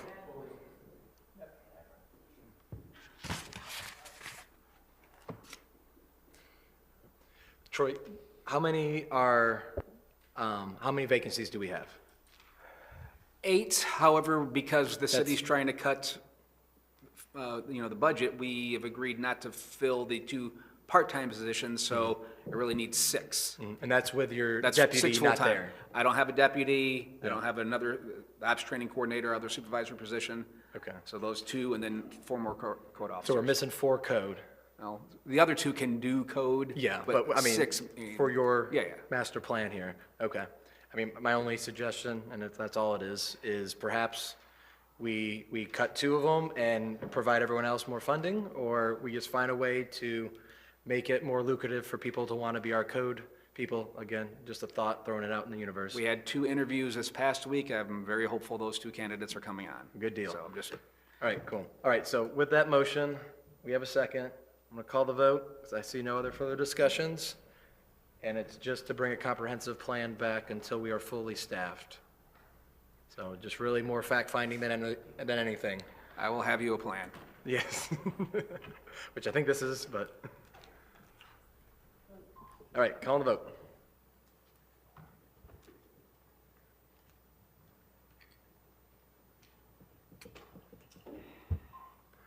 All right, 4-2. All right, thank you so much. Hopefully we got you something. Real quick on, also, is there a way we can direct, or I guess I'll make a motion to direct the city manager to engage with Destin Elementary. Okay. Second. Second by Councilman Schmidt. Seeing no further discussions. Little discussion on that one. Yeah, let's have a discussion. So we're going to tell Destin Elementary that we're not going to provide crossing guards, is that it? I think it was, we need your help at the school level because we are shorted on staffs. That could we find out if there's a parent-teacher organization opportunity for like a few days, maybe 2 or 3 days a week that a parent could help out? If people know, usually they can help. I would venture to guess if you told all the parents, there may be a couple dads that are like, okay, I could do it for 45 minutes, 2 days a week. So I think it's worth a pursuit. Except for to put the kids that are walking in and out of school at risk for any manner at all, I do not agree is worth going forward with. Right, Councilman Schmidt? I agree with you. I don't think Mr. Stevens is wanting Mr. Larry to go in there and say, we're done tomorrow. I think it's more of an engagement of, hey, we have a problem. Can we talk about what the next steps are? Because we've heard a few times that Destin Elementary always says this and that, but I think we're just wanting to maybe give them that chance to go knock on the door and just have the discussion. I think that's what Mr. Stevens The people we provide, But are they? I'll go stand out there before nobody stands out there. Well, So I understand it, we're all ready to volunteer, but it's a position that has some training and some experience that goes with it.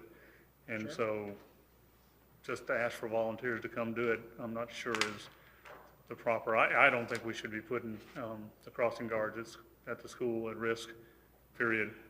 You know, if we need to have less code enforcement, that's a better alternative. Well, I think currently there's 3 code enforcement that are doing it in the morning, so maybe have 1 code enforcement. I mean, I guess it's just dialogue for you to chat with the principal on seeing how we can make something work at least for the time being. All right, so we're going to call the vote on a conversation.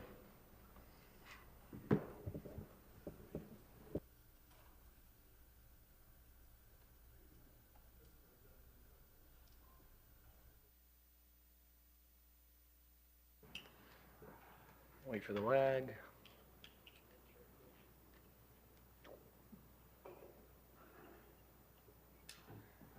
I believe you.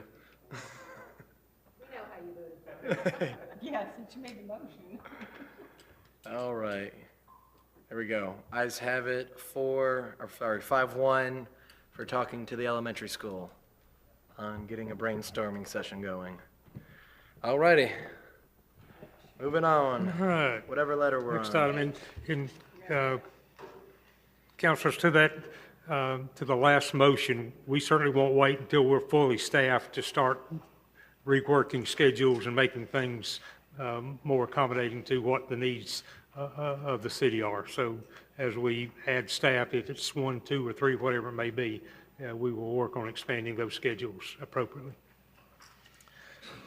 All right, so the next item is 4H, which is regarding the Noriego Point Park update.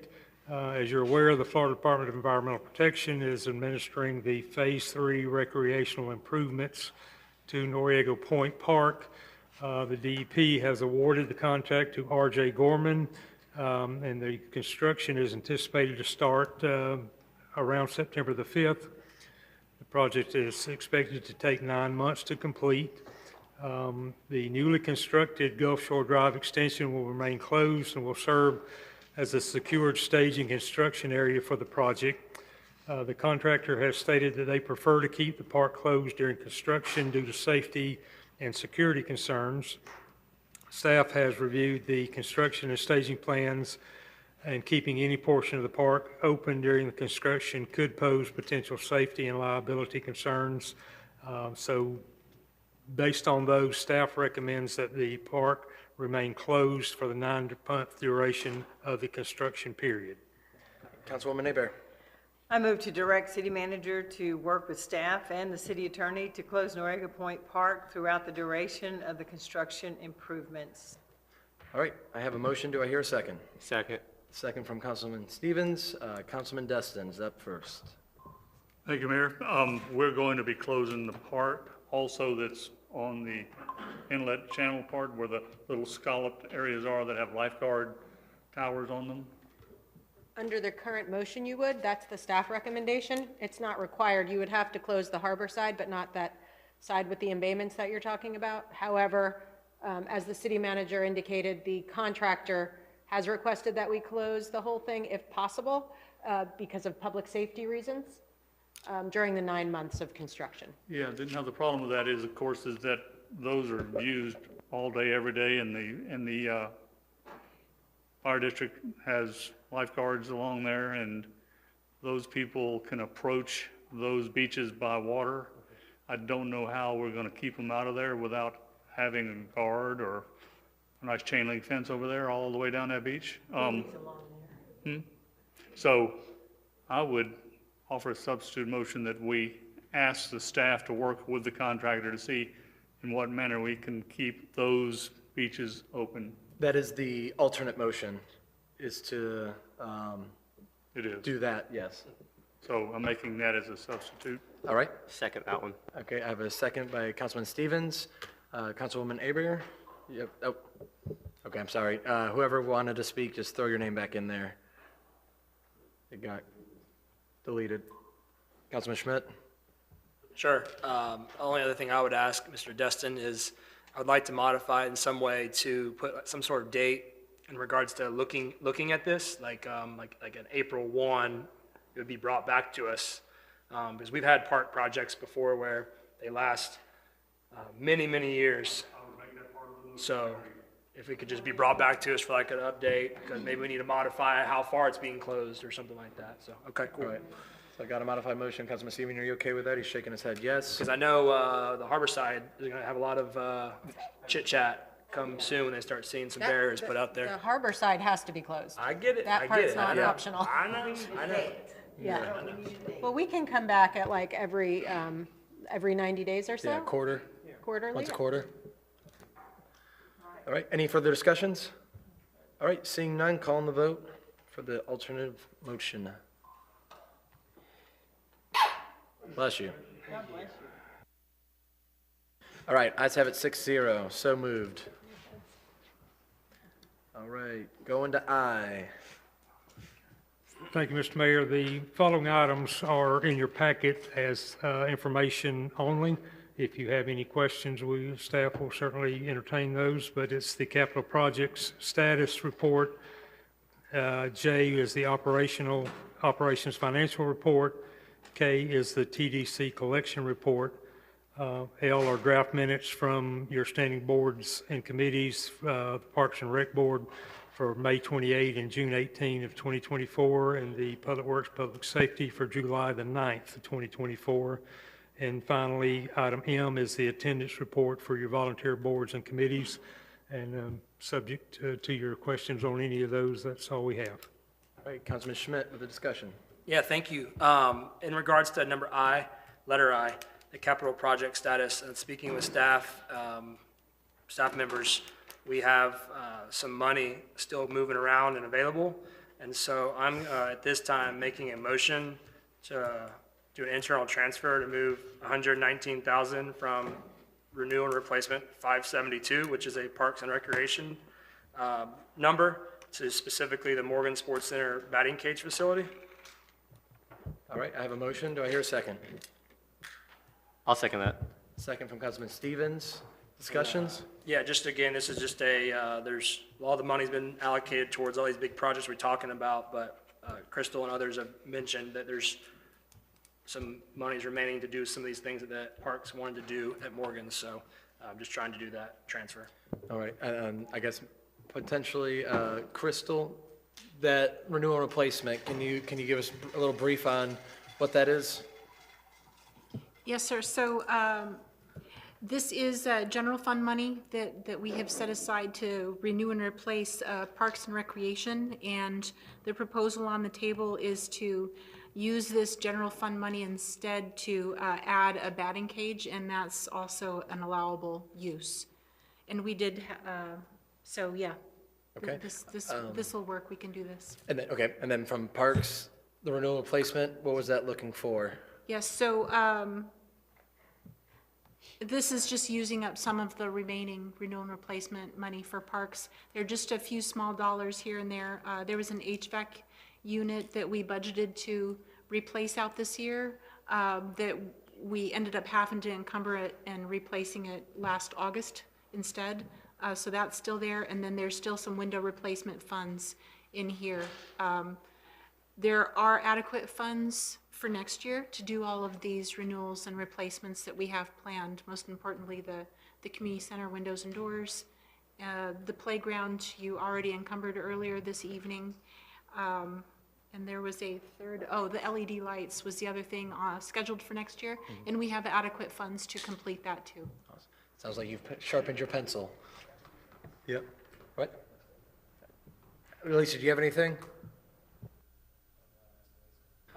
Oh, gotcha. No, I was just kind of curious where the funds were floating from. Councilwoman Aber? Thanks, Mayor.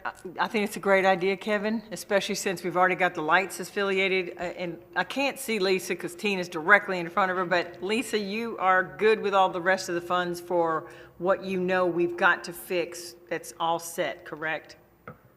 Yes, ma'am. Okay, Yes. good. Everyone's shaking their I head. want to do this Perfect. because I know our kids need it and it's a great opportunity, so. Yes. Okay, perfect, thank you. Councilman Destin? Just to be clear, we're going to be able to do one batting cage, or is this a step toward doing the entire batting cage project? If you don't mind, I'll let Ms. Firth or Mr. Reed maybe speak about what the potential idea is of what this funds that y'all already were planning on doing. Yes. That I think that we do need. I Yes. think. So we have a batting cage that is really not very functional at Morgan's. And so we'll go with almost the same type as what we put at Threadgill. And so, yes, we do need this. It's something we don't have. And yes, it would be the first thing I would like to do after our 3 major projects that will make everything start getting better, but this will be an added something that we will need, that they will like. And we were planning on doing the batting cage that is at Threadgill. It was, at the beginning, was supposed to be for Morgan's, but we kind of moved it there to Threadgill to supplement for all of the city children. So, yes, it's much needed. Okay. All righty. Seeing no further discussions, we will call the vote for some batting cages at Morgan's. All right, ayes have it 6-0, and I believe the batting cages are the south side on the 4 diamonds. It's the south side in between. All right, good deal. All right, the next information. What else we got, Larry? Announcements? Do you have any announcements? Do you have anything else? All right, anything else? Yeah, we do have a few announcements. Primary election voting occurs tomorrow at City Hall for precincts 49 and 50, and then the other voting locations are First Baptist and the Community Center. And we actually thought it was pretty great. We got a few calls today from people just innocent and unsure of where to vote. And so for those folks, anybody listening that's unsure, it's the Okaloosa County Supervisor of Elections website. And if you go on there, it's really easy and very handy. You can enter your name and birth date, and it shows right up which precinct and area you should be voting in. We'll have a LDC rewrite workshop next Monday at 5:30 p.m. here in the annex. We did want to announce that city offices will be closed on Monday, September 2nd in honor of Labor Day. And while it's way early, just for those people that like to keep their calendar, we did want to mention 2 dates. The first is the open house, and that will be on Wednesday, October 23rd. And for those people attending, you know that this is open to all the public, and it is our chance as city staff and city council to say thank you to our partners. And we have a fish fry, and this year we will again have some live music, and it's just a really nice way to share and talk to all of the constituents. What's that? Where and when? That will be at the community center from 11:30 a.m. to 1 p.m. And we'll have lots and lots of announcements coming up as that gets closer. Also, we put this out in news releases and on social media, so we wanted to make sure to say it here. The Christmas parade will be on Saturday, December 14th, and we're very excited for a fun theme, and it's going back to the 80s and in celebration of our 4 decades of incorporation. And anybody wanting to participate by having a float in the parade can stop by the community center and fill out an application. All right, thank you so much. Thanks. All right, getting into the good stuff. Kim? This is second reading of ordinance number 2406LC, an ordinance of the City of Destin, Florida, amending Article 7 zoning and regulatory controls of the Land Development Code to modify conditions and criteria for approval for luxury recreational vehicle RV resorts, formerly referred to as luxury motorhome resorts, providing for authority, providing for findings of fact, providing for incorporation into the Land Development Code, providing for conflicting provisions, providing for severability, and providing an effective date. At the last hearing on Councilmember Bagby's motion, you all made a few tweaks to the ordinance. Those changes have been made. Other than that, there's no changes. Thank you, Ms. Kopp. Seeing that this is a public hearing, at this time, I will take public comments on 5A. Seeing none, I will close the public comments and entertain a motion. I'll make the motion. I move that City Council adopt the proposed ordinance 2406LC. All right, I have a motion. Do I hear a second? Second. All right, any further discussions? Seeing none, I'll call the vote.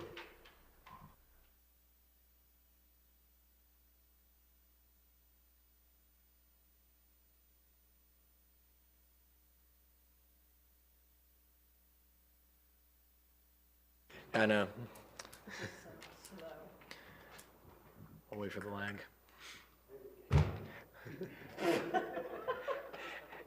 Andy, I think we're going to get a little bit more of a discount now when we go back to them. All right, ayes have it, so moved, 6-0.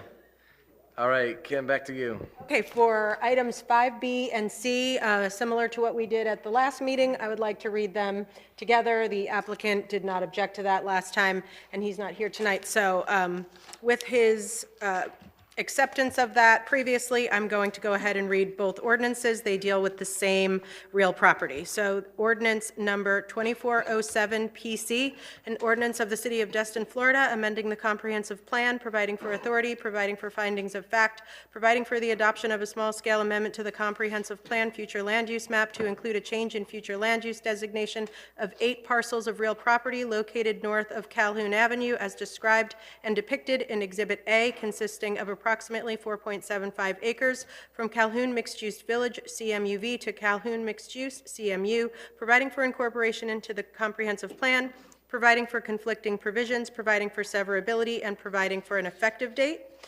And also, ordinance number 2408 LC, an ordinance of the City of Destin, Florida, amending the official zoning map as referenced in the Land Development Code, Section 71201A2, zoning maps, to include a change in the zoning designation of 8 parcels of real property located north of Calhoun Avenue, as described and depicted in Exhibit A, consisting of approximately 4.75 acres from Calhoun Mixed Use Village, CMUV, to Calhoun Mixed Use, CMU, providing for authority, providing for findings of fact, providing for jurisdiction, providing for zoning map amendments, providing for incorporation into the Land Development Code, providing for conflicting provisions, severability, and providing for an effective date. This is second reading of both, and if you have any questions, let us know. There are no changes since last time. I do not envy, not having, I'm glad I don't have to read that. Thank you. All right, seeing that this is a public hearing, 5B, if anyone in the public is here, this is your time to have your public comments heard. Seeing none, I'll close the public comments and entertain a motion at this time.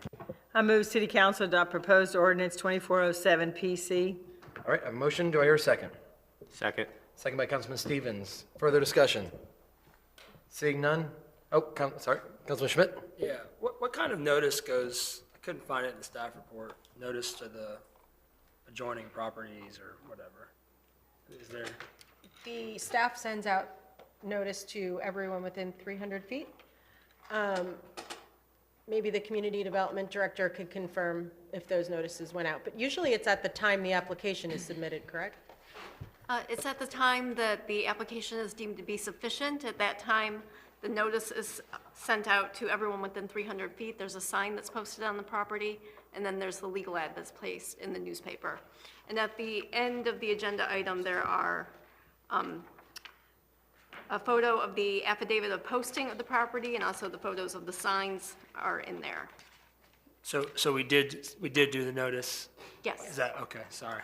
I thought you said, I just wanted to make sure. We do the newspaper ads for every ordinance, and then for these land use, we also do the 300 feet and the sign on the property. And just to clarify from the first reading, this is being brought by the developers that own a parcel across the street that have a future project that they need parking, but they need to change the zoning to be able to use it for that project. Is that kind of a good?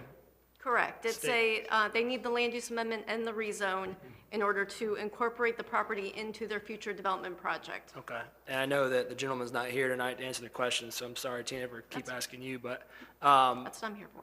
we previously, in the past, approved that project that's there. Do we know what they're now needing to do this? They're proposing a wedding venue, and they will have to come back through the development order process, so you will see that project again. Okay. So they will be coming back with a major development order amendment.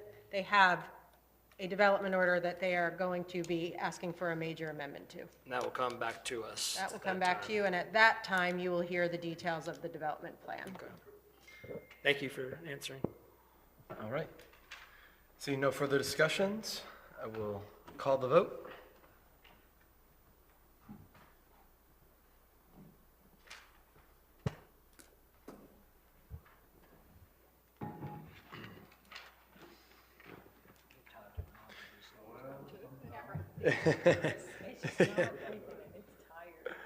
Oh, man. We got a good deal on it. I think we're going to go back and get a better deal.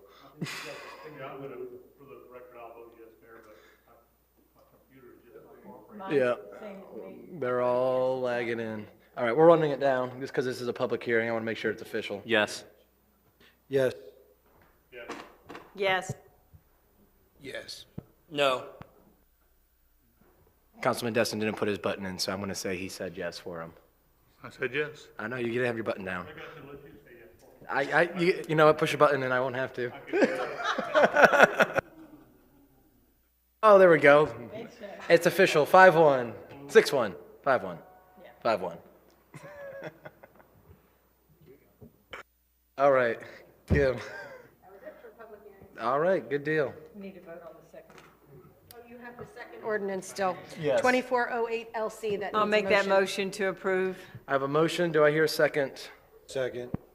All right, any further discussions? Seeing none, calling the vote for 5C.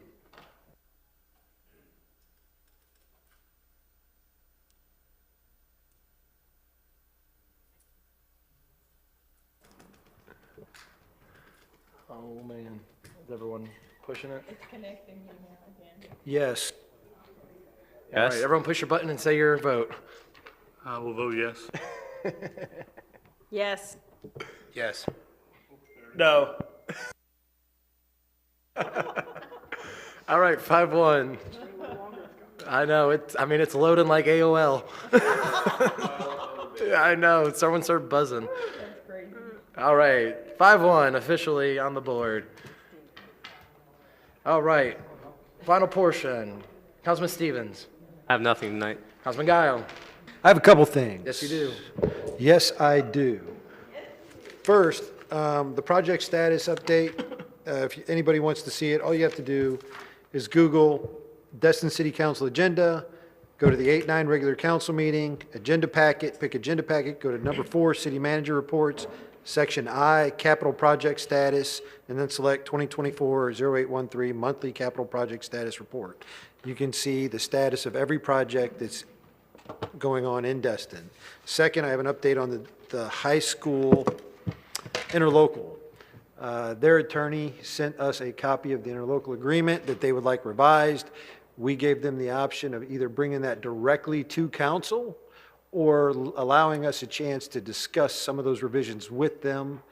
They agreed that we will meet tomorrow. We're going to have a meeting tomorrow at 10:30 a.m. to have a discussion about some of those arrangements or revisions that they would like to see. Something I want to. Councilmember Guile, just to add to that, I just sent a copy at Destin Water users' request to Destin Water users.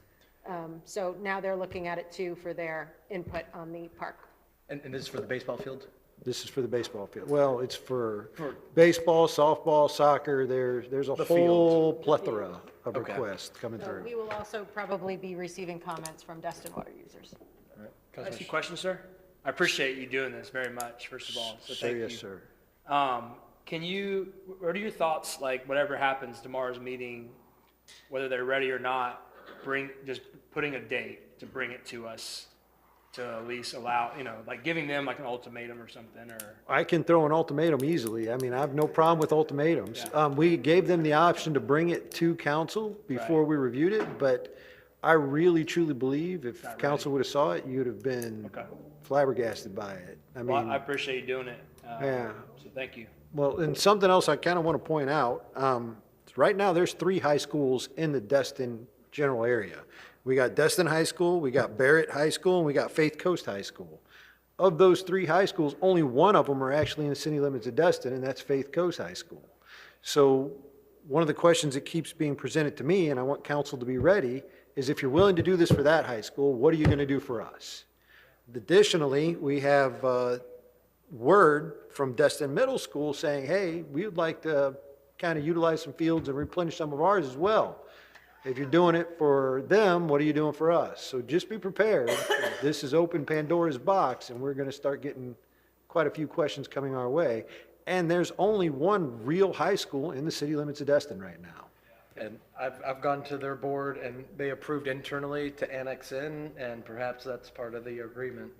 That wasn't part of this interlocal. No, but yeah. maybe that's a chip on our side of the. Potentially. Yeah. Yeah. After they get their Porsche and Lamborghini and everything else they're requesting on this, their private jet. Mr. Guile, I think you So- brought up some very good points and some very good questions.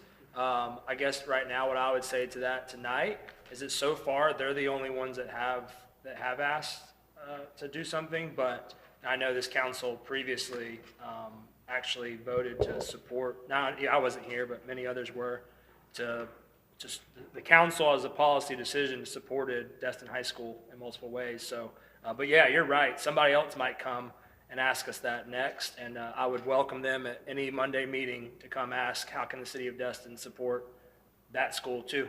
Because I'm sure we can find a way to do it. So, but thank you. Absolutely. And we got to also remember that those fields are for our citizens. So whoever we're supporting, we got to make sure our citizens are first. And just since Willie Williams isn't here, I know the last time they were up here, just to give a fair shake for them, 70% of their students are in the city limits. But to your point, there's a Pandora's box nonetheless. Thank you. Yeah, absolutely. Yep. All right, Councilman Destin. Thank you, Mayor. I've continued to get quite a few colorful comments about the chain link fence we're putting around Harbor One. And every time I drive by it, I am increasingly not happy with what I'm seeing. So I'm going to make a motion that we suspend construction on that chain link fence and have staff bring back some alternatives to us about signage, about signs that look more like fences that look more like the fence that's along over at Morgan's, a nice fence that's supposed to keep the kids from running across the road. That's a pretty fence. Yep, and then there's one by Public Works. In other words, there are plenty of examples around of fences that are not quite as ugly as a 6-foot chain link. I know we've moved it some, but it still runs along the water, runs along the perimeter of the adjoining property, and it's just not a good look, and I don't think it's necessary, and I would like an opportunity to see if we can't go in a different direction. I'll second that. All right, got a motion, second by Councilman Stevens. Yep, Councilwoman Aber. If we do this, Mr. Burgess, can you give us an idea of the $25,000 that's already been obligated to that company that's partially finished with it? What's the results with refund?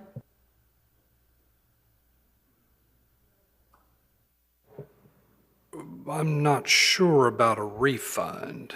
I mean, the materials have already been purchased and a lot of labor's already been expended toward that project. So can you just give us an update of where we were, where we're at, and where we're going? Sure, I can do that. I can do that. I mean, if we just tell him to stop, like I could text him here in a few minutes and just tell him to do no further work, and we'll just see what it'll take to settle up with him.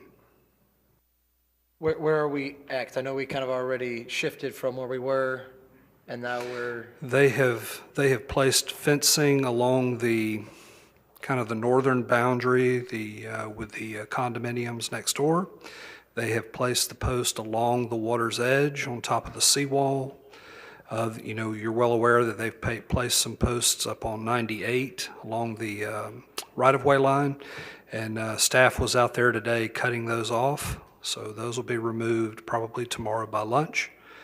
But we were going to take that fence section and move it down to the bottom of the hill, so when you pull up Calhoun Avenue, or if you're driving by on 98, you'll see over the top of it instead of looking through it. all right, Councilman King?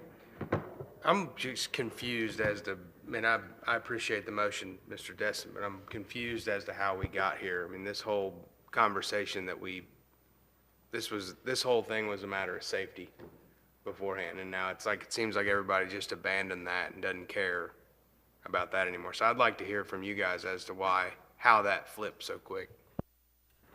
Well, I can address it, at least from my point of view of the motion. My motion also includes having staff bring back to us an idea about putting signs up and putting fences that are not quite as obtrusive as chain link fences. After all,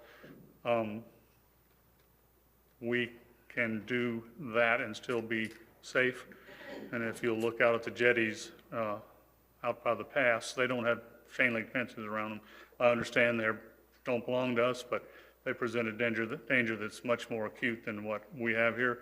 I think we can address the safety concerns without the fence all around it, and to spend what we've spent on that property and fence it off completely without any ability to the public to use it, or as we started to even see it. Just not a good idea in my opinion. And I hear where you're coming from. I think we didn't want to obstruct that view. It's a great view. The jetties are not, they're not on City of Destin property. This is, and so I heard that earlier as well. I know what that seawall looks like. I've seen it up close. It doesn't, there is a serious trip and fall potential there, in my opinion, just from what I've seen. Now, I don't want to obstruct the view, but I thought we had a pretty good thing going, moving that fence down the hill, out of sight. And so it seems a little strange to me that we would just totally abandon that on a whim. Does that make sense? It does, but I would point out that we can make that seawall safe by moving back a little bit and putting a wall that's not 6 feet made out of chain link fence. And I can only hearken back to the days before we were able to finish the Melvin Park. We put a chain link fence around it for 6 years till we got the money, and I don't want to see that happen to Harbor One. I think we can make it where we could use it, or at least we have not obstructed it and make it look like some kind of an old lot that we're trying to keep the homeless off of without sacrificing concerns for safety. And I would love to see us do that, but that fence is just obnoxious. Councilman Guile? I just have a question. Do we have signs up there right now saying don't go? There are no trespassing signs up presently, as well as no parking tow-away zone signs. Okay, and I can't remember where I heard this, but I heard somebody got stuck down there and they had to get towed out, even though the signs are there. Is that correct? Or is that just rumor? Yeah, I heard that same report last Friday. So they There's just photos online. disregarded the signs? Oh, there's a picture under road rage? All right. So the signs probably aren't working, is what we're kind of coming to the conclusion to. All right, that's what I wanted to verify. Thank you, sir. All right. All right, I have a motion and a second. We'll call the vote and see where it lies.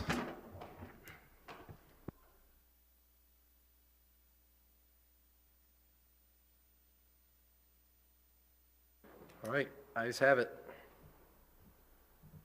So moved. All right, who are we, anything else? All right, Councilwoman Abear. Thanks, Mayor. I have a question for the team up here. Last year, when we were at the dinner at Marina Cafe, we had our Christmas staff dinner the weekend prior, the first weekend of December, the weekend prior to the parade. And then the following weekend, we had the parade.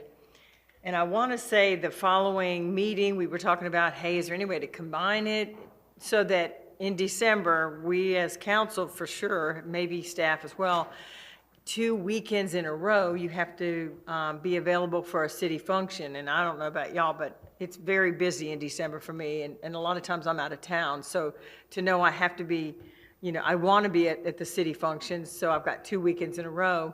So I was going to find out from staff, from those of us up here, since we can't talk unless we're together, how do y'all feel about, they can't move the parade, correct, Lisa, because it's locked in based on Niceville's that there's a set, Fort Walton set. So the logistics of our parade has to always be the second Saturday. I talked to Marina Cafe, and they have the second Saturday of 2025 available. And so our current Christmas party wasn't booked in time, and so the Marina Cafe could only give us the first Friday night in December. So our Christmas party, just in case y'all don't have it on your calendar, is Friday night, December 6th, at Marina Cafe this year. Do y'all want to combine our party and our parade on the same second Saturday of the December timeframe each year? Not necessarily the same restaurant, but at least it's on the same day. This is for 25? This is just. 24. No. This year, we're already locked in. They've already locked in the first weekend of December for the Christmas dinner, and the second weekend is for the parade. So if we lock in the dinner on the second weekend of December going forward, 25 on, how does everyone feel about that? So just looking for everyone's thoughts, not wanting to make a motion, just getting ideas, thoughts. Councilman Guile, and then Councilman Schmidt. For that beautiful speech you gave earlier, I'll support this. I have no problem with that whatsoever. You got him schmittened. Councilman Yeah. Schmidt. Miss Abear, I love the, already talking about parties, Christmas, I love it, Christmas cannot come soon enough, so, I'm all about it, honestly, because December 7th is the SEC Championship, which we always have to deal with that when we get there at the party, but I would also like to make sure you're talking to whoever ends up being on that committee, because this ultimately is our, I know you know this, it's for the staff, so if they're okay with it, and they want to do a Christmas party or parade, and I love the idea. The good thing about it is, and correct me if I'm wrong, Lisa, I can't see you again. You have all the parks, your team runs that parade from weeks, months out, all the way up until the morning of, getting golf carts and all that. And the HR department, she sets up a Christmas committee. I thought Jamie would be here tonight, but she has like a Christmas committee of internal staff that has nothing to do with parks. So that handling theirs versus you, there's not a conflict, am I correct? You are correct, yes. HR has an internal committee, like you said, that works on the Christmas party. So I would like to make a motion, city manager, if you could help move this Christmas party, starting in 2025, to the second weekend of the month of December, to be the same day as the party. All right. Seconded by Councilman Schmidt. Further discussions? Seeing none, calling the vote. I'm assuming we'll have to wait a minute for it to come in. Oh, there we go. Ayes have it, so moved. Now all you guys have to do is win your elections.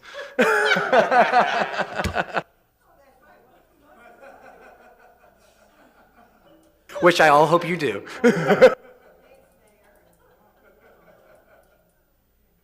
All right. Anything else? And I know that the second item I have is mainly for, Ms. Kopp, you might remember when it was a discussion item that we talked about, and I think it may have to wait till Lewis comes back.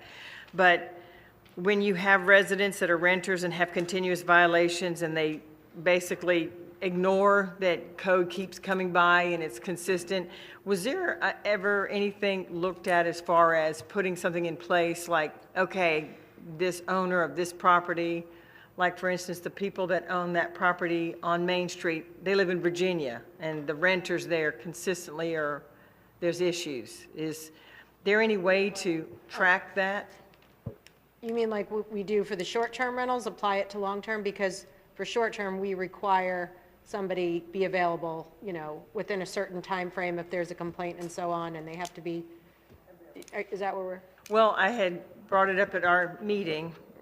Troy was going to reach out to the owner in Virginia to find out if they were even aware of this consistent So I'm not violence. talking about a specific property, though. I thought you meant you wanted to change the code. The conversation was anyone that's renting a house, for instance, all over Old Destin, there's lots of houses that are being rented. The owners live in another state. The renters don't take care of their property. They don't take care of their trash. And people that live near them are aggravated because they feel like we're wasting a lot of resources constantly keeping these people squared away. So is there a way for us to put in place some sort of a rule that follows what short-term rental does? If you've had a lot of issues, then next year we're not giving you your authorization to rent your property. Is that something we could look at? Do I need to Yes. make a motion to ask for You should that? make a motion, and we can put together maybe a draft ordinance for discussion purposes and bring it to you before we advertise, just for discussion, and then if you like it, we can go ahead and advertise for the public. Can I make that motion that you bring us something back for conversation and discussion Sure. on Yes. long-term renters? No problem. Do you Second. have a requested time frame? I know as soon as possible. Sometime in October. Okay, thanks. All right, that cool? All right, seconded by Councilman Schmidt. Any further discussions on long-term? Yes, Councilman Destin. I would just suggest that it goes back to a problem where people are willing to ignore the code enforcement people and just let the fines accumulate against their property, and then we're at a dead end. However, that's not our only enforcement tool. We can take those individual property owners to the local court system and get a court order ordering them to do something, and if they don't, then they are in contempt and can go to jail or could have a warrant issued for them even if they're out of the state.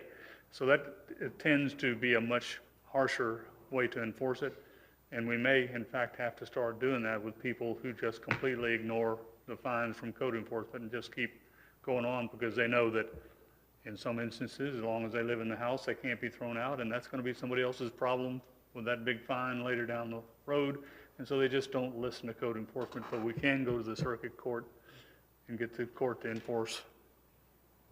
All right, good to know. We've done it in the past, not very many times, but it is an option. All right. Any other? Council is okay with paying the cost of litigation, we can do that. And there's also, you know, once somebody has a lien on their property, if they're not a homestead, which things that are rented out are not homesteads, those can be foreclosed. And then what about those that are people that live here and they don't care, and there's probably $1 million worth of property, you know, costs on their home, and then if they die, then their family's going to come in here and say, hey, can we get this $1 million waived because we didn't know he was a junkyard living in our, you know, city? I mean, how do we fix that? Same thing? then you're going to have decisions to make. I don't want to be in throwing distance from Councilmember Guile now, but when you get the lien reduction request, This is his favorite topic, his second favorite topic.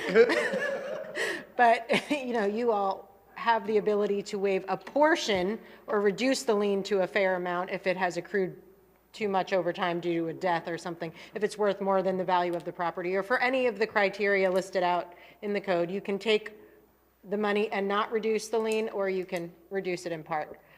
But And we like have a policy Councilmember now. Destin said, in my time, we have not taken any cases to court for litigation, but it is an option if council is willing to spend the money. That's not something I would have authority to do without council approval, but if you want us to take cases that we find are particularly egregious to you for that decision on a case-by-case basis, I'm sure Troy and I would be happy to do it.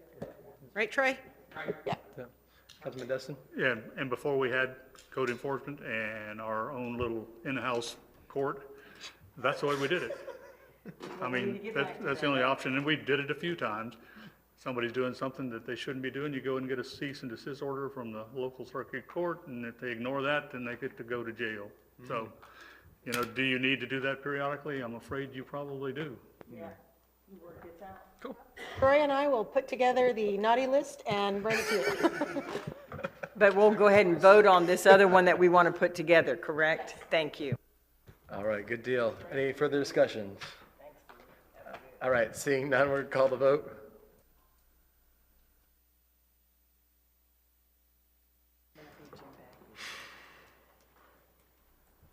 All right, she's got one more. Ayes have it, so moved. I didn't really have another one. I just wanted to say, have a nice evening. Oh, we did good. All right, Councilman King. I have nothing tonight. Thank you. Councilman Schmidt. Sure. Thank you very much. Thank you, everybody, for tuning in and being here. Just one quick thing that's not on my agenda. I got some questions and concerns about some activity happening in Joe's Bayou in regards to buoys being put in the water and then being used as a jet ski race course. So do we know jurisdiction, can we do anything about that? City of Destin, first of all. We can at least reach out to the correct authorities and do something. Yes, I would say there are things we can do.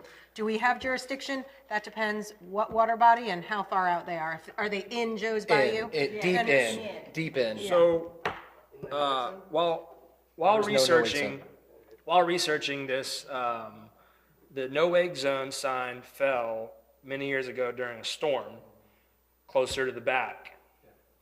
And it never got put back either. So maybe while we're researching that, we can kind of look at this as a whole, because that's going to come up, I believe. And I know Councilmember Stevens has a lot of plans to discuss with council on some of these issues too, coming up. And I think we're planning on doing that, did we say October? I think at the first meeting in October, we're going to be discussing mooring fields and lots of these other issues. So do you think, though, without that, that's going to be a big one, I bet, right? Yeah. So can we also look at this kind of a little bit separately, so that way we can at least be brought some options and ideas, because it looked very concerning, what was going on. For right now, we can first, report it to the appropriate agencies and have them do something immediately while we're working on getting our codes together. And I'll send you over the video footage I have Please. from citizens. Oh, no, these are, I think, adults. I would appreciate it. Thank you. All right, two quick things. I'll try to make it brief. I have, first, I got a little presentation I'm going to put together. Do I get the clicker, or do I just, I'm just going to point at you? I didn't put a tuxedo on like Mr. Guile that one night, though. I'll try to be very fast because I know we've done very well on time tonight, so thank y'all for bearing with me. We have one meeting tonight and one more in September, so I just want to kind of go through a couple quick slides, put some things on y'all's radar. So we talked about parks and upgrades and recreational stuff that we're looking at wanting to hopefully do. We're going to highlight Destin Community Center, the Destin Sports Complex, Morgan's, Buck Destin, Dalton Threadgill, and as you know, we do have many other parks and beach accesses and things in the city. To start with, we have the Destin Community Center. Take a walk down history. This one was built in 1991. I know we've had many others before. But this one, 1991. Back then, we had about 8,000 residents, and right now we're 14, 15,000 potentially. Keep that in mind. We did a full roof replacement in 2014. Just for what it's worth, that full roof replacement cost $289,000 10 years ago. We have replaced the gym floor in there. I grew up, and many others did, dribbling basketballs on carpet. And many years ago, that was replaced with a very nice floor. And there was also bleachers added. There were some safety concerns a few years back, I think, and there was, it was nice to put some nice new seats in there for people that want to come watch. The current fiscal year plan for this coming up fiscal year, as you all know, we've approximately budgeted about $750,000 to do the major community center, umbrella repair thing that we're doing with windows and sealing the roof and whatnot. That, as you see, is a picture of one of the markets that we have in the community center, and it's pretty tight in there with those folks. Some of us even bump into the tables when we're walking around. The 26 plan I put to be determined because we're kind of waiting on SRS, right? So we're not really, the 25 thing is big, and we're going to have some very big Band-Aids that we're going to put on it. It's going to make it look very nice. Like, for example, that red awning is not there right now if you haven't been by there lately. So it'll be nice when it gets back. Destin Sports Complex, also known as the Destin Elementary Sports Fields. That is actually owned by the Okaloosa County School District, in case you didn't know that. It's got a rubberized track, 2 football, soccer fields, a baseball field, and a softball field. Those are right there in that image that you might be seeing. Plan for that currently, actually one plan is we've lost a baseball field over there. It's going to be gone, which is, somewhat of a good thing because the school's going to be expanding and upgrading, so that's good. The softball field that's over there actually doesn't have any working lights at the moment. There are some poles there, but there's no working lights. The current 25 plan is to continue the regular maintenance that the city of Destin provides for the Okaloosa County School District. There's an interlocal agreement that we have with them, many years old, that I actually put on here that, something that I'll be bringing up in the future is to review that interlocal agreement because, for example, crossing guards and things like that might just be worth talking and bringing it up. We have the Morgan Sports Center, built in 2000. Nearly 27 acres is owned by the Destin Water users. On that acreage, there are 4 large baseball, softball fields, which are a combination of dirt and grass. There are 3 soccer fields, a children's playground, sand volleyball court, and a concession stand complex that also holds the offices for our staff. And then Destin has about 12 acres that we own, and there's 2 softball, baseball fields down there with dirt and grass combination. So the plan for the 25 plan is to put some nice new LED lights. This is just an image. Don't quote us that that's exactly what they are, but they will be LED lights.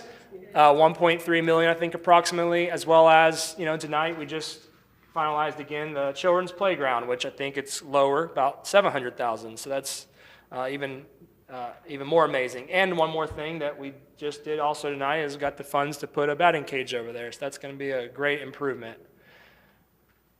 Buck Destin Park, that's over there on Legion Drive, in case some of you aren't familiar with that park.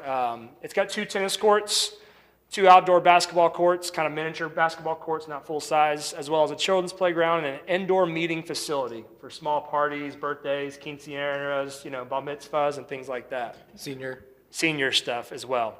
The current fiscal year plan for that upcoming in the 25 is the bathroom, right? We, if y'all recall, we've recently did the design. Ryan got the engineer to finalize something, and we moved it, and we're gonna have bathrooms for the kids and a lot of local residents that go over there and use those courts and fields or parks. They're going to be able to use the bathroom now, which will be nice. We have the Dalton Threadgill Park. Again, this is actually a City of Destin park, in case we were not all aware of that. It's about 3.2 acres owned by the City of Destin. It's got 1 medium baseball field, 1 small baseball field, a t-ball field, a covered batting cage, concession stand, and bathrooms. One note, it's leased to the Destin Little League for 7 months out of the year currently. The current plan for fiscal year '25 is, again, just regular maintenance over there. So here we are at the last slide, and thank you again for walking through that with me. So planning for the future, right? So kind of a summarize here. We have fiscal year '25 at Morgan's. What I would like to do here on this is we have the lights, we have the playgrounds, and I list on there 2 turf infields, okay? And I'll speak more of that here in a second. Fiscal year '26, we're talking about the bathroom, the field house, and the storage, which I think Lisa and them told me today, it's been purchased, right? I think you guys know that. We talked about it's going to be budgeted next year so we can do the grant. So then it'll possibly come, in '25, '26 potentially. Sunshades over the bleachers. Gets very hot out there for all the kids and families that are out there. Overhead safety netting. That's been discussed in an unfunded item on our budgets before. The community center, as we talked about, that's already going to the roof repair, the windows, the stucco. Fiscal year '25 at Threadgill Park. I've listed on here 2 items. Property boundaries. One thing I didn't show on the picture is there actually are, is encroachment the right word? Or there's encroachment, two parcels, there's encroachment that we have at that park, the city of Destin. So basically what that means is that we have city of Destin facilities that are built on somebody else's property. There might be history of that. If anybody has questions, I'm sure we can look into that. But second thing is the site stormwater management plan. I think staff has mentioned it before, and we've all talked about it. If you go there there's a bad problem with stormwater management at that park. And then lastly, fiscal year '26, we put on there to survey, study, and to modify the parking. There is a need for parking over there. Ask the neighbors around there at night. As well as 2 turf infields in fiscal year '26 with a donation coming from Destin Little League. So before, that's kind of the presentation. I do have an actual motion direction I was going to put out there. But if anybody has any questions for comments right now before I throw a motion out there. The encroachment, is that the T-ball and just all the new stuff that got moved So, over? Not no, the dates or it's a anything? combination of the T-ball field and the other field that has been there. Okay. It's 2. It's not. The minor? Huh? The minor field? Yep, it's the minor field. It's about the third baseline. Basically, I think the dugout, a little part of the dugout and part of the field itself is actually on somebody else's property. That property, though, is the one that in the past we talked about that was wanting to maybe sell it to the city. We were trying to maybe kick those discussions back again, but that answer your question. Yeah. Sure. So my ask tonight is, I know we got like 2 weeks and staff is crazy busy. I get it. But I'm going to ask if we can direct city manager to work with staff to see if we can, if there's penciling in to do some of these FY25 things that are not currently discussed and talked about, as well as start planning for the 26 items. All right, I have a motion and a second. Do I have any further discussion? So just to clarify, Yeah, keep going. what is it going to take for us to look at the property boundaries and change, right? Like maybe we can't do it, but maybe they can tell us in the next 2 weeks what that might take internally. So just things like that to bring to us at the September 5th meeting. You're just looking for estimates and logistics for those? Yeah, Yeah, because, just kind of a pre-plan. because, if it's something that we can feasibly do. Let's do it. Feasibly, then why put it off a whole nother year? Like maybe we don't have funds to do, maybe we don't think we have funds to go see what it's going to do the stormwater fix. Well, maybe it's only X amount of dollars and we can do it. So just trying to get it brought up. All right, Councilman Destin. I'm trying to make sure what it is we're doing. We got a budget process we're going through. We'll have a budget hearing shortly.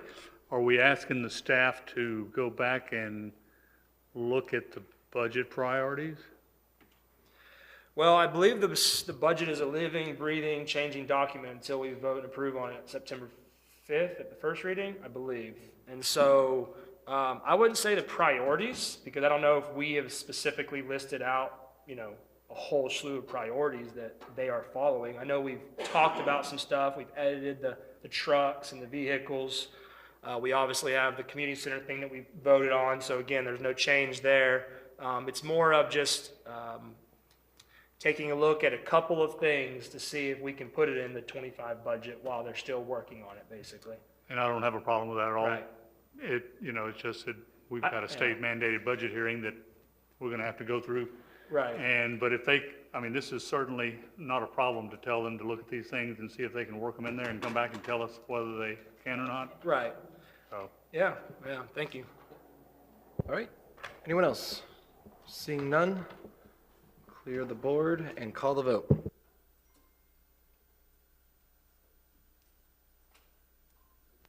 All right, ayes have it, so moved. Anything else, Councilman Schmidt? You know what? I will. He's feeling for the lucky. sake of- Huh? He's feeling lucky. No, I'm gonna hold off right now so we can close this up and get out of here before 8:30 since we got a short little group up here tonight. It's refreshing, isn't it? That's it. Thank you, though. Just letting it all sit in. Okay. I have nothing. FLC was great. There's a lot of grant opportunities since we passed just going out for bid. One of the things that we do have being a league member is eCivic, which is basically a search engine for grants nationwide from federal, state, nonprofit, family, trust, you name it.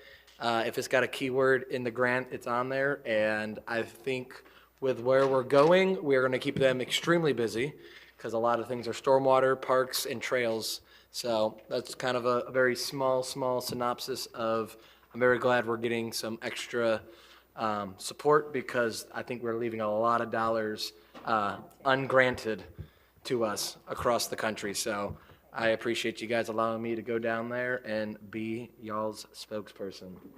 So, yeah, other than that, Mrs. Kim, go. I only have one really quick thing, just informationally. The fire district has reached out to me with a proposed lease for the boat slip that we had previously discussed with them off of Calhoun.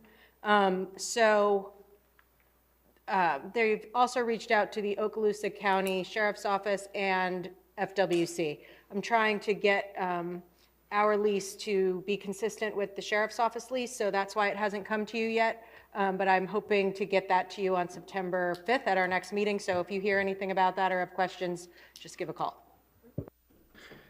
All right, I believe we're public comments. Lost my train of thought here. All right, so public comments. If you made it this far, Ken, come on up. Don't forget the BTR. And